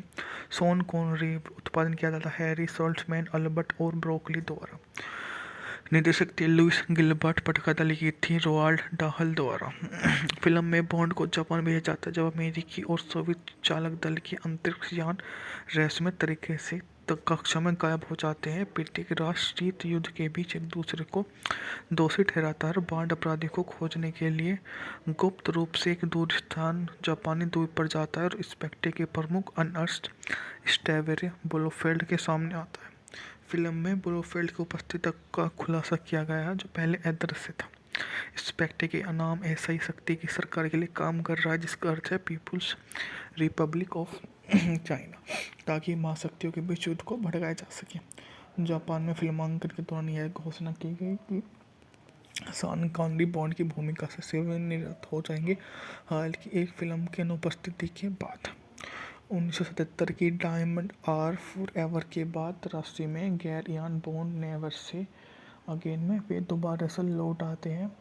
उनके बॉन्ड फिल्म जिसने बॉक्स ऑफिस पर राजस्व में गिरावट देखी, जिसका मुख्य कारण बॉन्ड की नकल करने वाले द्वारा जासूसी फिल्म शैली की अति तृप्ति था, जिसमें कोलंबिया पिक्चर को प्रतिस्पर्धी बॉन्ड फिल्म कैसीनो रॉयल भी शामिल है। बॉन्ड श्रृंखला 1969 में NR मैजिस्ट्रेट सर्विस के साथ जारी रही। अमेरिकी नासा के अंतरिक्ष यान जुपिटर 16 को अज्ञात अंतरिक्ष यान द्वारा कक्षा से अप्रत्याशित कर लिया गया संयुक्त राज्य अमेरिका के सोवियत संघ के संदेह पर, लेकिन ब्रिटिशों को जापान की संलिप्तता का संदेश है क्योंकि अंतरिक्ष यान जापान सागर में उतरा था। जांच के लिए MI6 के संचालक जेम्स बॉन्ड को टोक्यो भेजा जाता है और हांगकांग में अपनी मृत्यु का नाटक करके MHM टेनमी में समुद्र में दफनाए जाने का नाटक करता है। एक सूमो टूर्नामेंट में भाग लेने के दौरान बॉन्ड की महिला जापानी खुफिया सेवा एजेंट आकी से संपर्क किया जाता है और उसे स्थानीय MI6 ऑपरेटिव डिक्को हैंडरसन से मिलने के लिए ले जाती है। हैंडरसन का दावा है कि उसके पास अंतरिक्ष यान के बारे में महत्वपूर्ण सबूत है, लेकिन एक हिटमैन उसके विस्तार से बचने से पहले उसे मार देता है। बॉन्ड हमलावर को मार देता है और उसके कपड़ों में भैंस के रूप में लेता है और भागने की कार में ओसोटो कैम लेके चला जाता है और पहुंचकर बॉन्ड ड्राइवर को वापस में करता है और कंपनी का अध्यक्ष श्री ओसाटो का कार्यालय तिजोरी पर सेंध लगाता है। एक सुनसान मेट्रो स्टेशन की ओर भाग जाता है। बॉन्ड उसका पीछा करता है लेकिन जापानी खुफिया सेवा के प्रमुख टाइगर तनाका के कार्यालय की ओर जाने वाले जाल के दरवाजे से गिर जाता है। संभावित खरीदार का भेष धारण कर बॉन्ड होता है ओसाटो केमिकल्स में वापस लौट आता है और कुछ देर के लिए ओसाटो से मिलता है, जो अपनी सेक्रेटरी हेल्गा ब्रांड को बॉन्ड के मारने का आदेश दे देता है कि वह उसको मार दे। बॉन्ड को पता चलता है कि निक पैन ने सामान उतारा था। वह क्यू द्वारा बनाए गए सशस्त्र ऑटो गायरों में उस क्षेत्र के ऊपर उड़ान भरता है और नष्ट कर देता है, जिसके पास एक बेस में उसका संदेह पुख्ता हो जाता है। रहस्यमय अंतरिक्ष यान ज्वालामुखी के अंदर छुपे एक बेस पर उतरता है बांड को तनागा की छात्रा किसकी सुजुको से मिलवाया जाता है जो उसकी पत्नी की भूमिका निभाएंगे। सुराग पर काम करते हुए जोड़ी फास्टिन गैस से भरी गुफा की टो लेती है जो गुप्त रॉकेट बेस वाले ज्वालामुखी तक जाती है। बांड अंदर घुस जाता है जबकि किसी तनिका को सचेत करने लग जाती है। उसके बाद में वे वहाँ पर आते हैं, उनके संज्ञान लेते हैं और उसको माफ़ कर देते हैं। यू ओनली लिव ट्वाइस 1976 की जासूसी फिल्म है जो इयान प्रोडक्शन द्वारा निर्मित जेम्स बॉन्ड श्रृंखला की 5वीं फिल्म है जिसमें शॉन केनरी ने काल्पनिक M16 एजेंट जेम्स बॉन्ड की भूमिका निभाई है। यह लुइस गिलबर्ट द्वारा निर्देशित पहली बॉन्ड फिल्म है जिसके बाद 1977 film the spy who live मी और 77 की मून रेकर का निर्देशन किया। दोनों में रोजर मूर ने अभिनय किया। ये ओनली लिव ट्वाइस पटकथा रोवाल्ड डहल द्वारा लिखी गई है। इयान फ्लेमिंग के इसी नाम के 1964 के उपन्यास आधारित थी। यह पहली जेम्स बॉन्ड फिल्म है जिसमें फ्लेमिंग के अधिकांश कथनों को छोड़ दिया गया है। यह पूरी तरह से नई कहानी के लिए पृष्ठभूमि के रूप में पुस्तक के कुछ केवल स्थानों का उपयोग किया गया है। मूवी का बात की जाए तो मूवी का बजट था मात्र $9 मिलियन जबकि न बॉक्स ऑफिस पर 111 मिलियन डॉलर की कमाई की। कार्यकारी समय था 117 मिनट। रिलीज की तारीख थी 12 जून 1960 लंदन में प्रीमियर किया गया। उत्पादन कंपनी थी इयान प्रोडक्शन। वितरित की गई थी यूनाइटेड आर्टिस्ट द्वारा। PR एंड जॉन पेरी छायांकन दिया था। फ्रेडी यंग ने अभिनेता थे। Sean Connery. उत्पादन किया जाता हैरी सॉल्ट्समैन अल्बर्ट और ब्रोकली द्वारा। निर्देशक थे लुइस गिलबर्ट। पटकथा लिखी थी रोवाल्ड डाहल द्वारा। फिल्म में बॉन्ड को जापान भेजा जाता है जब अमेरिकी और सोवियत चालक दल के अंतरिक्ष यान रहस्यमय तरीके से कक्षा में गायब हो जाते हैं। प्रत्येक राष्ट्र शीत युद्ध के बीच एक दूसरे को दोषी ठहराता है। बॉन्ड अपराधी को खोजने के लिए गुप्त रूप से एक दूर स्थान जापानी द्वीप पर जाता है और स्पेक्टे के प्रमुख अर्नस्ट स्टेवेरे ब्लोफेल्ड के सामने आता है। फिल्म में ब्लोफेल्ड की उपस्थिति का खुलासा किया गया है जो पहले अदृश्य था। स्पेक्टे के नाम ऐसा ही शक्ति की सरकार के लिए काम कर रहा है जिसका अर्थ है पीपुल्स रिपब्लिक ऑफ चाइना, ताकि महाशक्तियों के बीच युद्ध को भड़काया जा सके। जापान में फिल्मांकन के दौरान यह घोषणा की गई कि शॉन कॉनरी बॉन्ड की भूमिका से सेवानिवृत्त हो जाएंगे। हालांकि एक फिल्म की अनुपस्थिति के बाद 1977 की डायमंड आर फॉरएवर के बाद राशि में गैर Ian bond never say again में वे दोबारा से लौट आते हैं। उनके बॉन्ड फिल्म जिसने बॉक्स ऑफिस पर राजस्व में गिरावट देखी जिसका मुख्य कारण बॉन्ड की नकल करने वाले द्वारा जासूसी फिल्म शैली की अति संतृप्ति था जिसमें कोलंबिया पिक्चर को प्रतिस्पर्धी बॉन्ड फिल्म कैसीनो रॉयल भी शामिल है। बॉन्ड श्रृंखला 1969 में NR मैजिस्ट्रेट सर्विस के साथ जारी रही। अमेरिकी नासा के अंतरिक्ष यान जुपिटर 16 को अज्ञात अंतरिक्ष यान द्वारा कक्षा से अप्रत्याशित कर लिया गया संयुक्त राज्य अमेरिका के सोवियत संघ के संदेह पर, लेकिन ब्रिटिशों को जापान की संलिप्तता का संदेश है क्योंकि अंतरिक्ष यान जापान सागर में उतरा था। जांच के लिए MI6 के संचालक जेम्स बॉन्ड को टोक्यो भेजा जाता है और हांगकांग में अपनी मृत्यु का नाटक करके MHM टेनमी में समुद्र में दफनाए जाने का नाटक करता है। एक सूमो टूर्नामेंट में भाग लेने के दौरान बॉन्ड की महिला जापानी खुफिया सेवा एजेंट आकी से संपर्क किया जाता है और उसे स्थानीय MI6 ऑपरेटिव डिक्को हेंडरसन से मिलने के लिए ले जाती है। हेंडरसन का दावा है कि उसके पास अंतरिक्ष यान के बारे में महत्वपूर्ण सबूत है, लेकिन एक हिटमैन उसके विस्तार से बचने से पहले ही उसे मार देता है। बॉन्ड हमलावर को मार देता है और उसके कपड़ों में भैंस के रूप में लेता है और भागने की कार में ओसोटो कैमले के चला जाता है और पहुंचकर बॉन्ड ड्राइवर को वापस में करता है और कंपनी के अध्यक्ष श्री ओसाटो का कार्यालय तिजोरी पर सेंध लगाता है। एक सुनसान मेट्रो स्टेशन की ओर भाग जाता है। बॉन्ड उसका पीछा करता है लेकिन जापानी खुफिया सेवा के प्रमुख टाइगर तनाका के कार्यालय की ओर जाने वाले जाल के दरवाजे से गिर जाता है। संभावित खरीदार का भेष धारण कर बॉन्ड होता है, ओसाटो केमिकल्स में वापस लौट आता है और कुछ देर के लिए ओसाटो से मिलता है जो अपनी सेक्रेटरी हेल्गा ब्रांड को बॉन्ड के मारने का आदेश दे देता है कि वह उसको मार दे। बॉन्ड को पता चलता है कि निक पैन ने सामान उतारा था। वह क्यू द्वारा बनाए गए सशस्त्र ऑटो गायरों में उस क्षेत्र के ऊपर उड़ान भरता है और नष्ट कर देता है जिसके पास एक बेस में उसका संदेह पुख्ता हो जाता है। रहस्यमय अंतरिक्ष यान ज्वालामुखी के अंदर छुपे एक बेस पर उतरता है बांड को तनागा की छात्रा किसकी सुजुको से मिलवाया जाता है जो उसकी पत्नी की भूमिका निभाएंगे। सुराग पर काम करते हुए जोड़ी फास्टिन गैस से भरी गुफा की टो लेती है जो गुप्त रॉकेट बेस वाले ज्वालामुखी तक जाती है। बांड अंदर घुस जाता है जबकि किसी तनिका को सचेत करने लग जाती है। उसके बाद में वे वहाँ पर आते हैं, उनके संज्ञान लेते हैं और उसको माफ़ कर देते हैं। यू ओनली लिव ट्वाइस 1976 की जासूसी फिल्म है जो इयान प्रोडक्शन द्वारा निर्मित जेम्स बॉन्ड श्रृंखला की 5वीं फिल्म है जिसमें शॉन केनरी ने काल्पनिक M16 एजेंट जेम्स बॉन्ड की भूमिका निभाई है। यह लुइस गिलबर्ट द्वारा निर्देशित पहली बॉन्ड फिल्म है जिसके बाद 1977 film the spy who live मी और 77 की मून रेकर का निर्देशन किया। दोनों में रोजर मूर ने अभिनय किया। ये ओनली लिव ट्वाइस पटकथा रोवाल्ड डहल द्वारा लिखी गई है। इयान फ्लेमिंग के इसी नाम के 1964 के उपन्यास आधारित थी। यह पहली जेम्स बॉन्ड फिल्म है जिसमें फ्लेमिंग के अधिकांश कथनों को छोड़ दिया गया है। यह पूरी तरह से नई कहानी के लिए पृष्ठभूमि के रूप में पुस्तक के कुछ केवल स्थानों का उपयोग किया गया है।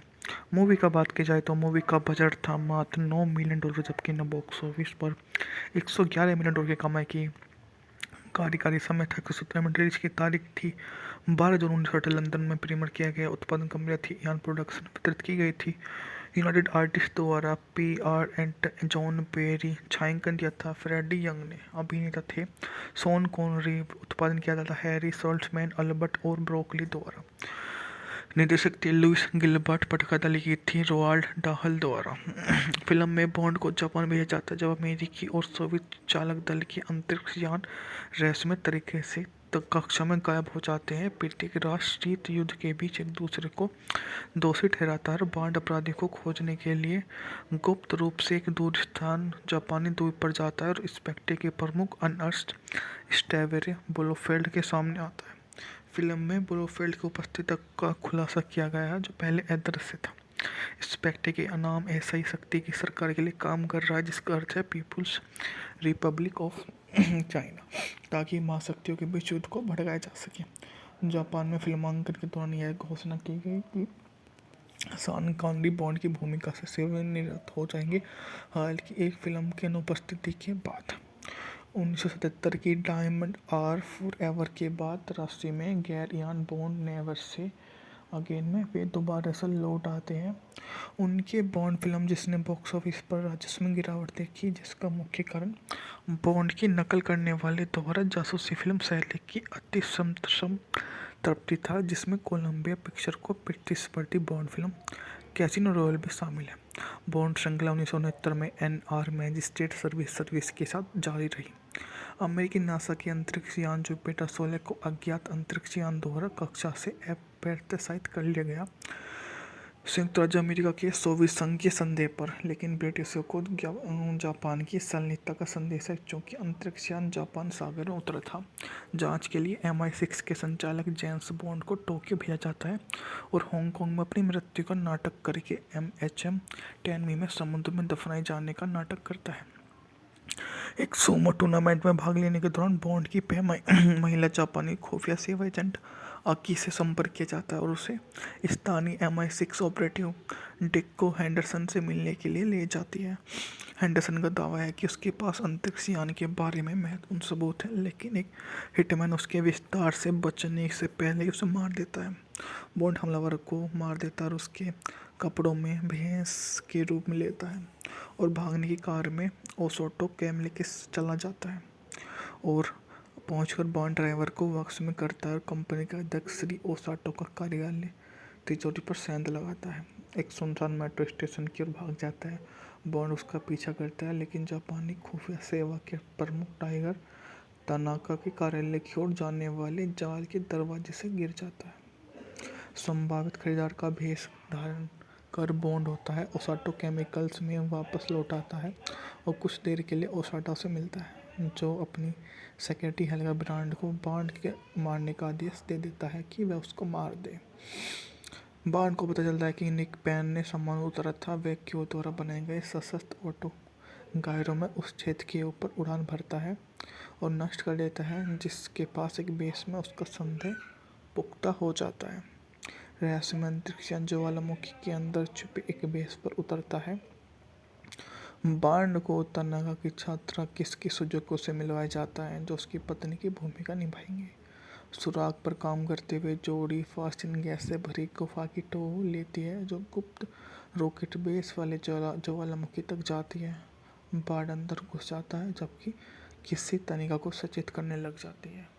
उसके बाद में वे वहाँ पर आते हैं, उनके संज्ञान लेते हैं और उसको माफ़ कर देते हैं।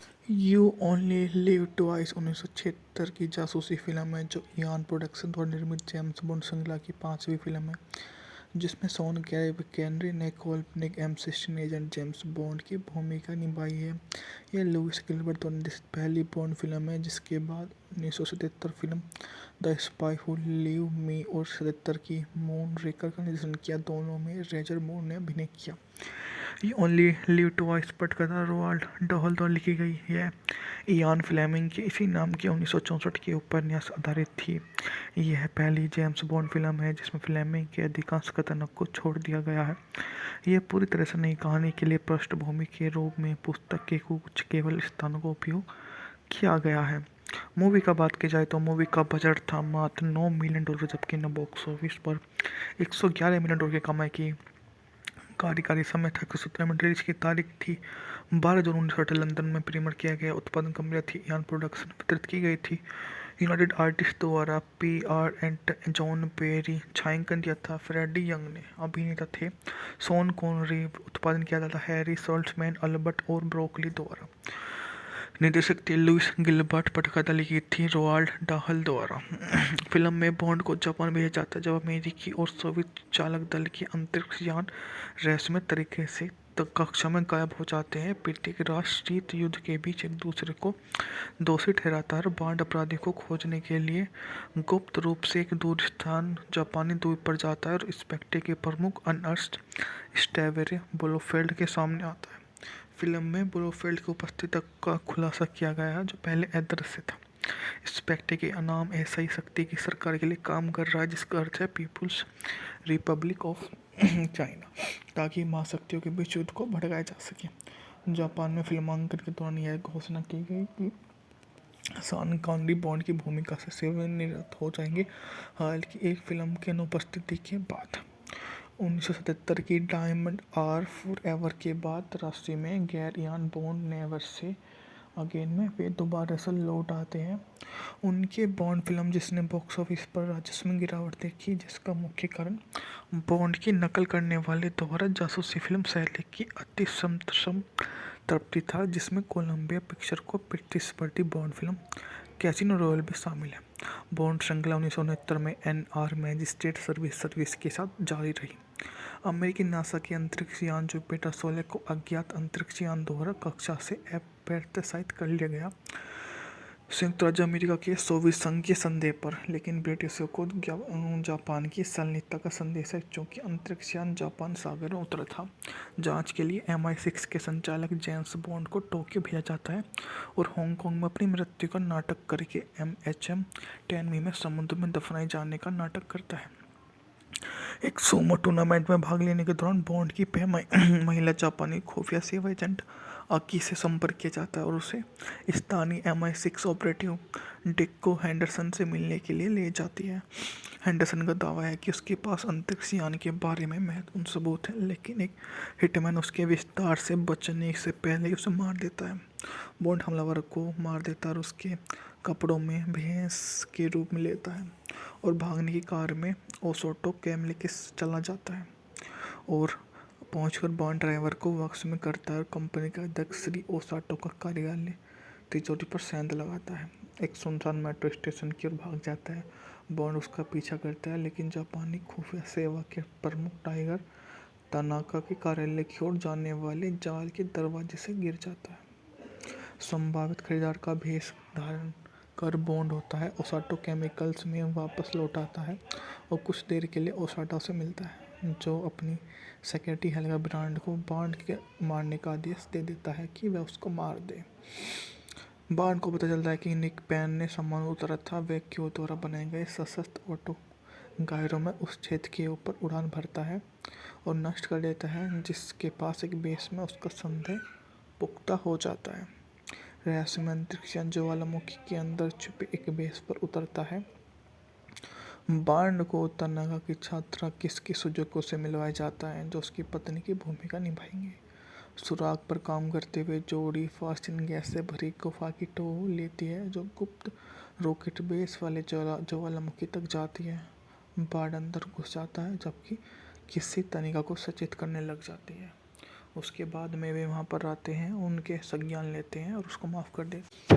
यू ओनली लिव ट्वाइस 1976 की जासूसी फिल्म है जो इयान प्रोडक्शन द्वारा निर्मित जेम्स बॉन्ड श्रृंखला की 5वीं फिल्म है जिसमें शॉन केनरी ने काल्पनिक M16 एजेंट जेम्स बॉन्ड की भूमिका निभाई है। यह लुइस गिलबर्ट द्वारा निर्देशित पहली बॉन्ड फिल्म है जिसके बाद 1977 film the spy who live मी और 77 की मून रेकर का निर्देशन किया। दोनों में रोजर मूर ने अभिनय किया। ये ओनली लिव ट्वाइस पटकथा रोवाल्ड डहल द्वारा लिखी गई है। इयान फ्लेमिंग के इसी नाम के 1964 के उपन्यास आधारित थी। यह पहली जेम्स बॉन्ड फिल्म है जिसमें फ्लेमिंग के अधिकांश कथनों को छोड़ दिया गया है। यह पूरी तरह से नई कहानी के लिए पृष्ठभूमि के रूप में पुस्तक के कुछ केवल स्थानों का उपयोग किया गया है। मूवी का बात की जाए तो मूवी का बजट था मात्र $9 मिलियन जबकि न बॉक्स ऑफिस पर 111 मिलियन डॉलर की कमाई की। कार्यकारी समय था 117 मिनट। रिलीज की तारीख थी 12 जून 1960 लंदन में प्रीमियर किया गया। उत्पादन कंपनी थी इयान प्रोडक्शन। वितरित की गई थी यूनाइटेड आर्टिस्ट द्वारा। PR एंड जॉन पेरी छायांकन किया था। फ्रेडी यंग ने अभिनेता थे। Sean Connery. उत्पादन किया था हैरी सॉल्ट्समैन अल्बर्ट और ब्रोकली द्वारा। निर्देशक थे लुइस गिलबर्ट। पटकथा लिखी थी रोवाल्ड डाहल द्वारा। फिल्म में बॉन्ड को जापान भेजा जाता है जब अमेरिकी और सोवियत चालक दल के अंतरिक्ष यान रहस्यमय तरीके से कक्षा में गायब हो जाते हैं। प्रत्येक राष्ट्र शीत युद्ध के बीच एक दूसरे को दोषी ठहराता है। बॉन्ड अपराधी को खोजने के लिए गुप्त रूप से एक दूर स्थान जापानी द्वीप पर जाता है और स्पेक्ट्रे के प्रमुख अर्नस्ट स्टेवेरे ब्लोफेल्ड के सामने आता है। फिल्म में ब्लोफेल्ड की उपस्थिति का खुलासा किया गया है जो पहले अदृश्य था। स्पेक्ट्रे के नाम ऐसा ही शक्ति की सरकार के लिए काम कर रहा है जिसका अर्थ है पीपुल्स रिपब्लिक ऑफ चाइना, ताकि महाशक्तियों के बीच युद्ध को भड़काया जा सके। जापान में फिल्मांकन के दौरान यह घोषणा की गई कि शॉन कॉनरी बॉन्ड की भूमिका से सेवानिवृत्त हो जाएंगे। हालांकि एक फिल्म की अनुपस्थिति के बाद 1977 की डायमंड आर फॉरएवर के बाद राशि में गैर Ian bond never say again में वे दोबारा से लौट आते हैं। उनके बॉन्ड फिल्म जिसने बॉक्स ऑफिस पर राजस्व में गिरावट देखी जिसका मुख्य कारण बॉन्ड की नकल करने वाले द्वारा जासूसी फिल्म शैली की अति संतृप्ति था जिसमें कोलंबिया पिक्चर को प्रतिस्पर्धी बॉन्ड फिल्म कैसीनो रॉयल भी शामिल है। बॉन्ड श्रृंखला 1969 में NR मैजिस्ट्रेट सर्विस के साथ जारी रही। अमेरिकी नासा के अंतरिक्ष यान जुपिटर 16 को अज्ञात अंतरिक्ष यान द्वारा कक्षा से अप्रत्याशित कर लिया गया संयुक्त राज्य अमेरिका के सोवियत संघ के संदेह पर, लेकिन ब्रिटिशों को जापान की संलिप्तता का संदेश है क्योंकि अंतरिक्ष यान जापान सागर में उतरा था। जांच के लिए MI6 के संचालक जेम्स बॉन्ड को टोक्यो भेजा जाता है और हांगकांग में अपनी मृत्यु का नाटक करके MHM टेनमी में समुद्र में दफनाए जाने का नाटक करता है। एक सूमो टूर्नामेंट में भाग लेने के दौरान बॉन्ड की महिला जापानी खुफिया सेवा एजेंट आकी से संपर्क किया जाता है और उसे स्थानीय MI6 ऑपरेटिव डिक्को हेंडरसन से मिलने के लिए ले जाती है। हेंडरसन का दावा है कि उसके पास अंतरिक्ष यान के बारे में महत्वपूर्ण सबूत है, लेकिन एक हिटमैन उसके विस्तार से बचने से पहले ही उसे मार देता है। बॉन्ड हमलावर को मार देता है और उसके कपड़ों में भैंस के रूप में लेता है और भागने की कार में ओसोटो कैम लेके चला जाता है और पहुंचकर बॉन्ड ड्राइवर को वापस में करता है और कंपनी का अध्यक्ष श्री ओसाटो का कार्यालय तिजोरी पर सेंध लगाता है। एक सुनसान मेट्रो स्टेशन की ओर भाग जाता है। बॉन्ड उसका पीछा करता है लेकिन जापानी खुफिया सेवा के प्रमुख टाइगर तनाका के कार्यालय की ओर जाने वाले जाल के दरवाजे से गिर जाता है। संभावित खरीदार का भेष धारण कर बॉन्ड होता है ओसाटो केमिकल्स में वापस लौट आता है और कुछ देर के लिए ओसाटो से मिलता है जो अपनी सेक्रेटरी हेल्गा ब्रांड को बॉन्ड के मारने का आदेश दे देता है कि वह उसको मार दे। बॉन्ड को पता चलता है कि निक पैन ने सामान उतारा था। वह क्यू द्वारा बनाए गए सशस्त्र ऑटो गायरों में उस क्षेत्र के ऊपर उड़ान भरता है और नष्ट कर देता है जिसके पास एक बेस में उसका संदेह पुख्ता हो जाता है। रहस्यमय अंतरिक्ष यान ज्वालामुखी के अंदर छुपे एक बेस पर उतरता है बांड को तनागा की छात्रा किसकी सुजुको से मिलवाया जाता है जो उसकी पत्नी की भूमिका निभाएंगे। सुराग पर काम करते हुए जोड़ी फास्टिन गैस से भरी गुफा की टो लेती है जो गुप्त रॉकेट बेस वाले ज्वालामुखी तक जाती है। बाढ़ अंदर घुस जाता है जबकि किसी तनिका को सचेत करने लग जाती है। उसके बाद में वे वहाँ पर आते हैं, उनके संज्ञान लेते हैं और उसको माफ़ कर देते हैं। यू ओनली लिव ट्वाइस 1976 की जासूसी फिल्म है जो इयान प्रोडक्शन द्वारा निर्मित जेम्स बॉन्ड श्रृंखला की 5वीं फिल्म है जिसमें शॉन केनरी ने काल्पनिक M16 एजेंट जेम्स बॉन्ड की भूमिका निभाई है। यह लुइस गिलबर्ट द्वारा निर्देशित पहली बॉन्ड फिल्म है जिसके बाद 1977 film the spy who live मी और 77 की मून रेकर का निर्देशन किया। दोनों में रोजर मूर ने अभिनय किया। ये ओनली लिव ट्वाइस पटकथा रोवाल्ड डहल द्वारा लिखी गई है। इयान फ्लेमिंग के इसी नाम के 1964 के उपन्यास आधारित थी। यह पहली जेम्स बॉन्ड फिल्म है जिसमें फ्लेमिंग के अधिकांश कथनों को छोड़ दिया गया है। यह पूरी तरह से नई कहानी के लिए पृष्ठभूमि के रूप में पुस्तक के कुछ केवल स्थानों का उपयोग किया गया है। मूवी का बात की जाए तो मूवी का बजट था मात्र $9 मिलियन जबकि न बॉक्स ऑफिस पर $111 मिलियन की कमाई की।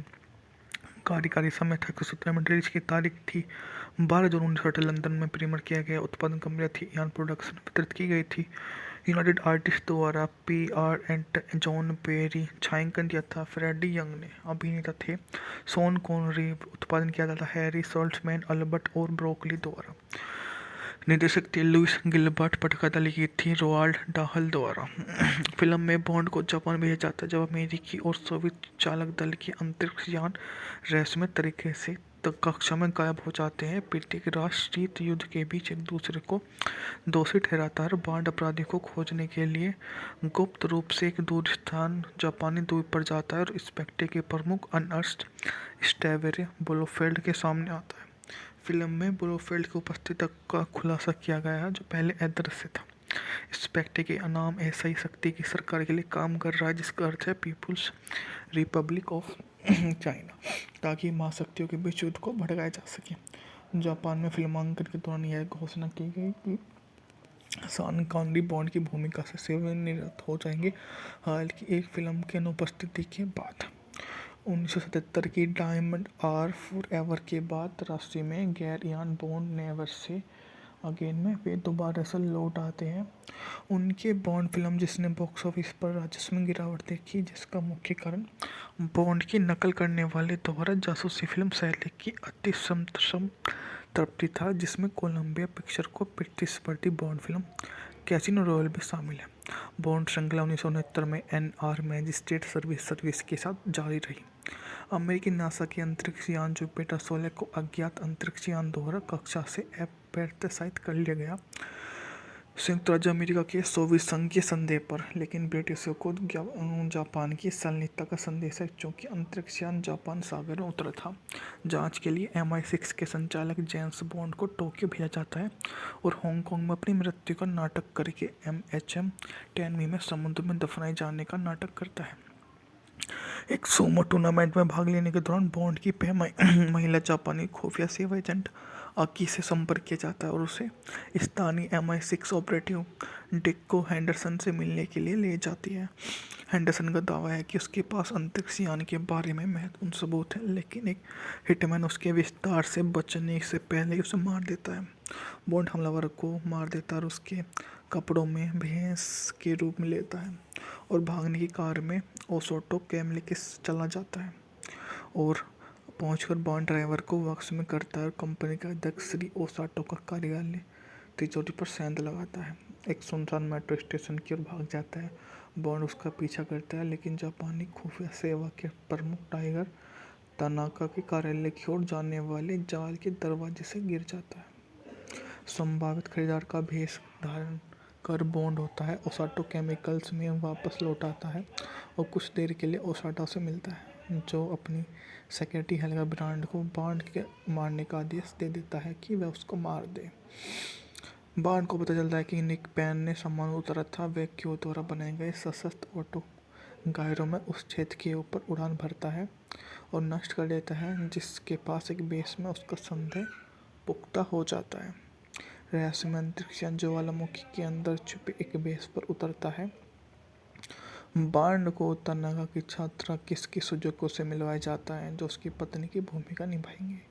सुराग पर काम करते हुए जोड़ी फास्टिन गैस से भरी गुफा की टो लेती है जो गुप्त रॉकेट बेस वाले ज्वालामुखी तक जाती है। बांड अंदर घुस जाता है जबकि किसी तनिका को सचेत करने लग जाती है। उसके बाद में वे वहाँ पर आते हैं, उनके संज्ञान लेते हैं और उसको माफ़ कर देते। यू ओनली लिव ट्वाइस 1976 की जासूसी फिल्म है जो इयान प्रोडक्शन द्वारा निर्मित जेम्स बॉन्ड श्रृंखला की 5वीं फिल्म है जिसमें शॉन केनरी ने काल्पनिक M16 एजेंट जेम्स बॉन्ड की भूमिका निभाई है। यह लुइस गिलबर्ट द्वारा निर्देशित पहली बॉन्ड फिल्म है जिसके बाद 1977 film the spy who live मी और 77 की मून रेकर का निर्देशन किया। दोनों में रोजर मूर ने अभिनय किया। ये ओनली लिव ट्वाइस पटकथा रोवाल्ड डहल द्वारा लिखी गई है। इयान फ्लेमिंग के इसी नाम के 1964 के उपन्यास आधारित थी। यह पहली जेम्स बॉन्ड फिल्म है जिसमें फ्लेमिंग के अधिकांश कथनों को छोड़ दिया गया है। यह पूरी तरह से नई कहानी के लिए पृष्ठभूमि के रूप में पुस्तक के कुछ केवल स्थानों का उपयोग किया गया है। मूवी का बात की जाए तो मूवी का बजट था मात्र $9 मिलियन जबकि न बॉक्स ऑफिस पर $111 मिलियन की कमाई की। कार्यकारी समय था 17 में रिलीज की तारीख थी 12 जून 1960 लंदन में प्रीमियर किया गया। उत्पादन कंपनी थी इयान प्रोडक्शन, वितरित की गई थी यूनाइटेड आर्टिस्ट द्वारा। PR एंड जॉन पेरी छायांकन दिया था। फ्रेडी यंग ने अभिनेता थे। शॉन कॉनरी उत्पादन किया जाता हैरी सॉल्ट्समैन अल्बर्ट और ब्रोकली द्वारा। निर्देशक थे लुइस गिलबर्ट, पटकथा लिखी थी रोवाल्ड डाहल द्वारा। फिल्म में बॉन्ड को जापान भेजा जाता है जब अमेरिकी और सोवियत चालक दल के अंतरिक्ष यान रहस्यमय तरीके से कक्षा में गायब हो जाते हैं। प्रत्येक राष्ट्र शीत युद्ध के बीच एक दूसरे को दोषी ठहराता है। बॉन्ड अपराधी को खोजने के लिए गुप्त रूप से एक दूर स्थान जापानी द्वीप पर जाता है और स्पेक्ट्रे के प्रमुख अर्नस्ट स्टेवेरे ब्लोफेल्ड के सामने आता है। फिल्म में ब्लोफेल्ड की उपस्थिति का खुलासा किया गया है जो पहले अदृश्य था। स्पेक्ट्रे के नाम ऐसा ही शक्ति की सरकार के लिए काम कर रहा है जिसका अर्थ है पीपुल्स रिपब्लिक ऑफ चाइना, ताकि महाशक्तियों के बीच युद्ध को भड़काया जा सके। जापान में फिल्मांकन के दौरान यह घोषणा की गई कि शॉन कॉनरी बॉन्ड की भूमिका से सेवानिवृत्त हो जाएंगे। हालांकि एक फिल्म की अनुपस्थिति के बाद 1977 की डायमंड आर फॉरएवर के बाद राशि में गैर Ian bond never say again में वे दोबारा से लौट आते हैं। उनके बॉन्ड फिल्म जिसने बॉक्स ऑफिस पर राजस्व में गिरावट देखी, जिसका मुख्य कारण बॉन्ड की नकल करने वाले द्वारा जासूसी फिल्म शैली की अति संतृप्ति था, जिसमें कोलंबिया पिक्चर को प्रतिस्पर्धी बॉन्ड फिल्म कैसीनो रॉयल भी शामिल है। बॉन्ड श्रृंखला 1969 में NR मैजिस्ट्रेट सर्विस के साथ जारी रही। अमेरिकी नासा के अंतरिक्ष यान जुपिटर 16 को अज्ञात अंतरिक्ष यान द्वारा कक्षा से अप्रत्याशित कर लिया गया संयुक्त राज्य अमेरिका के सोवियत संघ के संदेह पर, लेकिन ब्रिटिशों को जापान की संलिप्तता का संदेश है क्योंकि अंतरिक्ष यान जापान सागर में उतरा था। जांच के लिए MI6 के संचालक जेम्स बॉन्ड को टोक्यो भेजा जाता है और हांगकांग में अपनी मृत्यु का नाटक करके MHM टेनवी में समुद्र में दफनाए जाने का नाटक करता है। एक सूमो टूर्नामेंट में भाग लेने के दौरान बॉन्ड की महिला जापानी खुफिया सेवा एजेंट आकी से संपर्क किया जाता है और उसे स्थानीय MI6 ऑपरेटिव डिक्को हैंडरसन से मिलने के लिए ले जाती है। हैंडरसन का दावा है कि उसके पास अंतरिक्ष यान के बारे में महत्वपूर्ण सबूत है, लेकिन एक हिटमैन उसके विस्तार से बचने से पहले उसे मार देता है। बॉन्ड हमलावर को मार देता है और उसके कपड़ों में भैंस के रूप में लेता है और भागने की कार में ओसोटो कैम लेके चला जाता है और पहुंचकर बॉन्ड ड्राइवर को वक्स में करता है और कंपनी के अध्यक्ष श्री ओसाटो का कार्यालय तिजोरी पर सेंध लगाता है। एक सुनसान मेट्रो स्टेशन की ओर भाग जाता है। बॉन्ड उसका पीछा करता है लेकिन जापानी खुफिया सेवा के प्रमुख टाइगर तनाका के कार्यालय की ओर जाने वाले जाल के दरवाजे से गिर जाता है। संभावित खरीदार का भेष धारण कर बॉन्ड होता है ओसाटो केमिकल्स में वापस लौट आता है और कुछ देर के लिए ओसाटो से मिलता है, जो अपनी सेक्रेटरी हेल्गा ब्रांड को बॉन्ड के मारने का आदेश दे देता है कि वह उसको मार दे। बॉन्ड को पता चलता है कि निक पैन ने सामान उतारा था। वह क्यू द्वारा बनाए गए सशस्त्र ऑटो गायरों में उस क्षेत्र के ऊपर उड़ान भरता है और नष्ट कर देता है, जिसके पास एक बेस में उसका संदेह पुख्ता हो जाता है। रहस्यमय अंतरिक्ष यान ज्वालामुखी के अंदर छुपे एक बेस पर उतरता है बांड को तनागा की छात्रा किसकी सुजुको से मिलवाया जाता है जो उसकी पत्नी की भूमिका निभाएंगे। सुराग पर काम करते हुए जोड़ी फास्टिन गैस से भरी गुफा की टो लेती है जो गुप्त रॉकेट बेस वाले ज्वालामुखी तक जाती है। बांड अंदर घुस जाता है जबकि किसी तनिका को सचेत करने लग जाती है। उसके बाद में वे वहाँ पर आते हैं, उनके संज्ञान लेते हैं और उसको माफ़ कर देते हैं। यू ओनली लिव ट्वाइस 1976 की जासूसी फिल्म है जो इयान प्रोडक्शन द्वारा निर्मित जेम्स बॉन्ड श्रृंखला की 5वीं फिल्म है जिसमें शॉन केनरी ने काल्पनिक M16 एजेंट जेम्स बॉन्ड की भूमिका निभाई है। यह लुइस गिलबर्ट द्वारा निर्देशित पहली बॉन्ड फिल्म है जिसके बाद 1977 film the spy who live मी और 77 की मून रेकर का निर्देशन किया। दोनों में रोजर मूर ने अभिनय किया। ये ओनली लिव ट्वाइस पटकथा रोवाल्ड डहल द्वारा लिखी गई है। इयान फ्लेमिंग के इसी नाम के 1964 के उपन्यास आधारित थी। यह पहली जेम्स बॉन्ड फिल्म है जिसमें फ्लेमिंग के अधिकांश कथनों को छोड़ दिया गया है। यह पूरी तरह से नई कहानी के लिए पृष्ठभूमि के रूप में पुस्तक के कुछ केवल स्थानों का उपयोग किया गया है। मूवी का बात की जाए तो मूवी का बजट था मात्र $9 मिलियन जबकि न बॉक्स ऑफिस पर $111 मिलियन की कमाई की। कार्यकारी समय था 117 मिनट। रिलीज की तारीख थी 12 जून 1960 लंदन में प्रीमियर किया गया। उत्पादन कंपनी थी इयान प्रोडक्शन। वितरित की गई थी यूनाइटेड आर्टिस्ट द्वारा। PR एंड जॉन पेरी छायांकन दिया था। फ्रेडी यंग ने अभिनेता थे। Sean Connery. उत्पादन किया जाता हैरी सॉल्ट्समैन अल्बर्ट और ब्रोकली द्वारा। निर्देशक थे लुइस गिलबर्ट। पटकथा लिखी थी रोवाल्ड डाहल द्वारा। फिल्म में बॉन्ड को जापान भेजा जाता है जब अमेरिकी और सोवियत चालक दल के अंतरिक्ष यान रहस्यमय तरीके से कक्षा में गायब हो जाते हैं। प्रत्येक राष्ट्र शीत युद्ध के बीच एक दूसरे को दोषी ठहराता है और बॉन्ड अपराधी को खोजने के लिए गुप्त रूप से एक दूर स्थान जापानी द्वीप पर जाता है और स्पेक्ट्रे के प्रमुख अर्नस्ट स्टेवेरे ब्लोफेल्ड के सामने आता है। फिल्म में ब्लोफेल्ड की उपस्थिति का खुलासा किया गया है जो पहले अदृश्य था। स्पेक्ट्रे के नाम ऐसा ही शक्ति की सरकार के लिए काम कर रहा है जिसका अर्थ है पीपुल्स रिपब्लिक ऑफ चाइना, ताकि महाशक्तियों के बीच युद्ध को भड़काया जा सके। जापान में फिल्मांकन के दौरान यह घोषणा की गई कि शॉन कॉनरी बॉन्ड की भूमिका से सेवानिवृत्त हो जाएंगे। हालांकि एक फिल्म की अनुपस्थिति के बाद 1977 की डायमंड आर फॉरएवर के बाद राशि में गैर Ian bond never say again में वे दोबारा से लौट आते हैं। उनके बॉन्ड फिल्म जिसने बॉक्स ऑफिस पर राजस्व में गिरावट देखी जिसका मुख्य कारण बॉन्ड की नकल करने वाले द्वारा जासूसी फिल्म शैली की अति तृप्ति था जिसमें कोलंबिया पिक्चर को प्रतिस्पर्धी बॉन्ड फिल्म कैसीनो रॉयल भी शामिल है।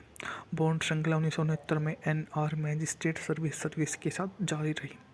अमेरिकी नासा के अंतरिक्ष यान जुपिटर 16 को अज्ञात अंतरिक्ष यान द्वारा कक्षा से अप्रत्याशित कर लिया गया संयुक्त राज्य अमेरिका के सोवियत संघ के संदेह पर, लेकिन ब्रिटिशों को जापान की संलिप्तता का संदेश है क्योंकि अंतरिक्ष यान जापान सागर में उतरा था। जांच के लिए MI6 के संचालक जेम्स बॉन्ड को टोक्यो भेजा जाता है और हांगकांग में अपनी मृत्यु का नाटक करके MHM टेनमी में समुद्र में दफनाए जाने का नाटक करता है।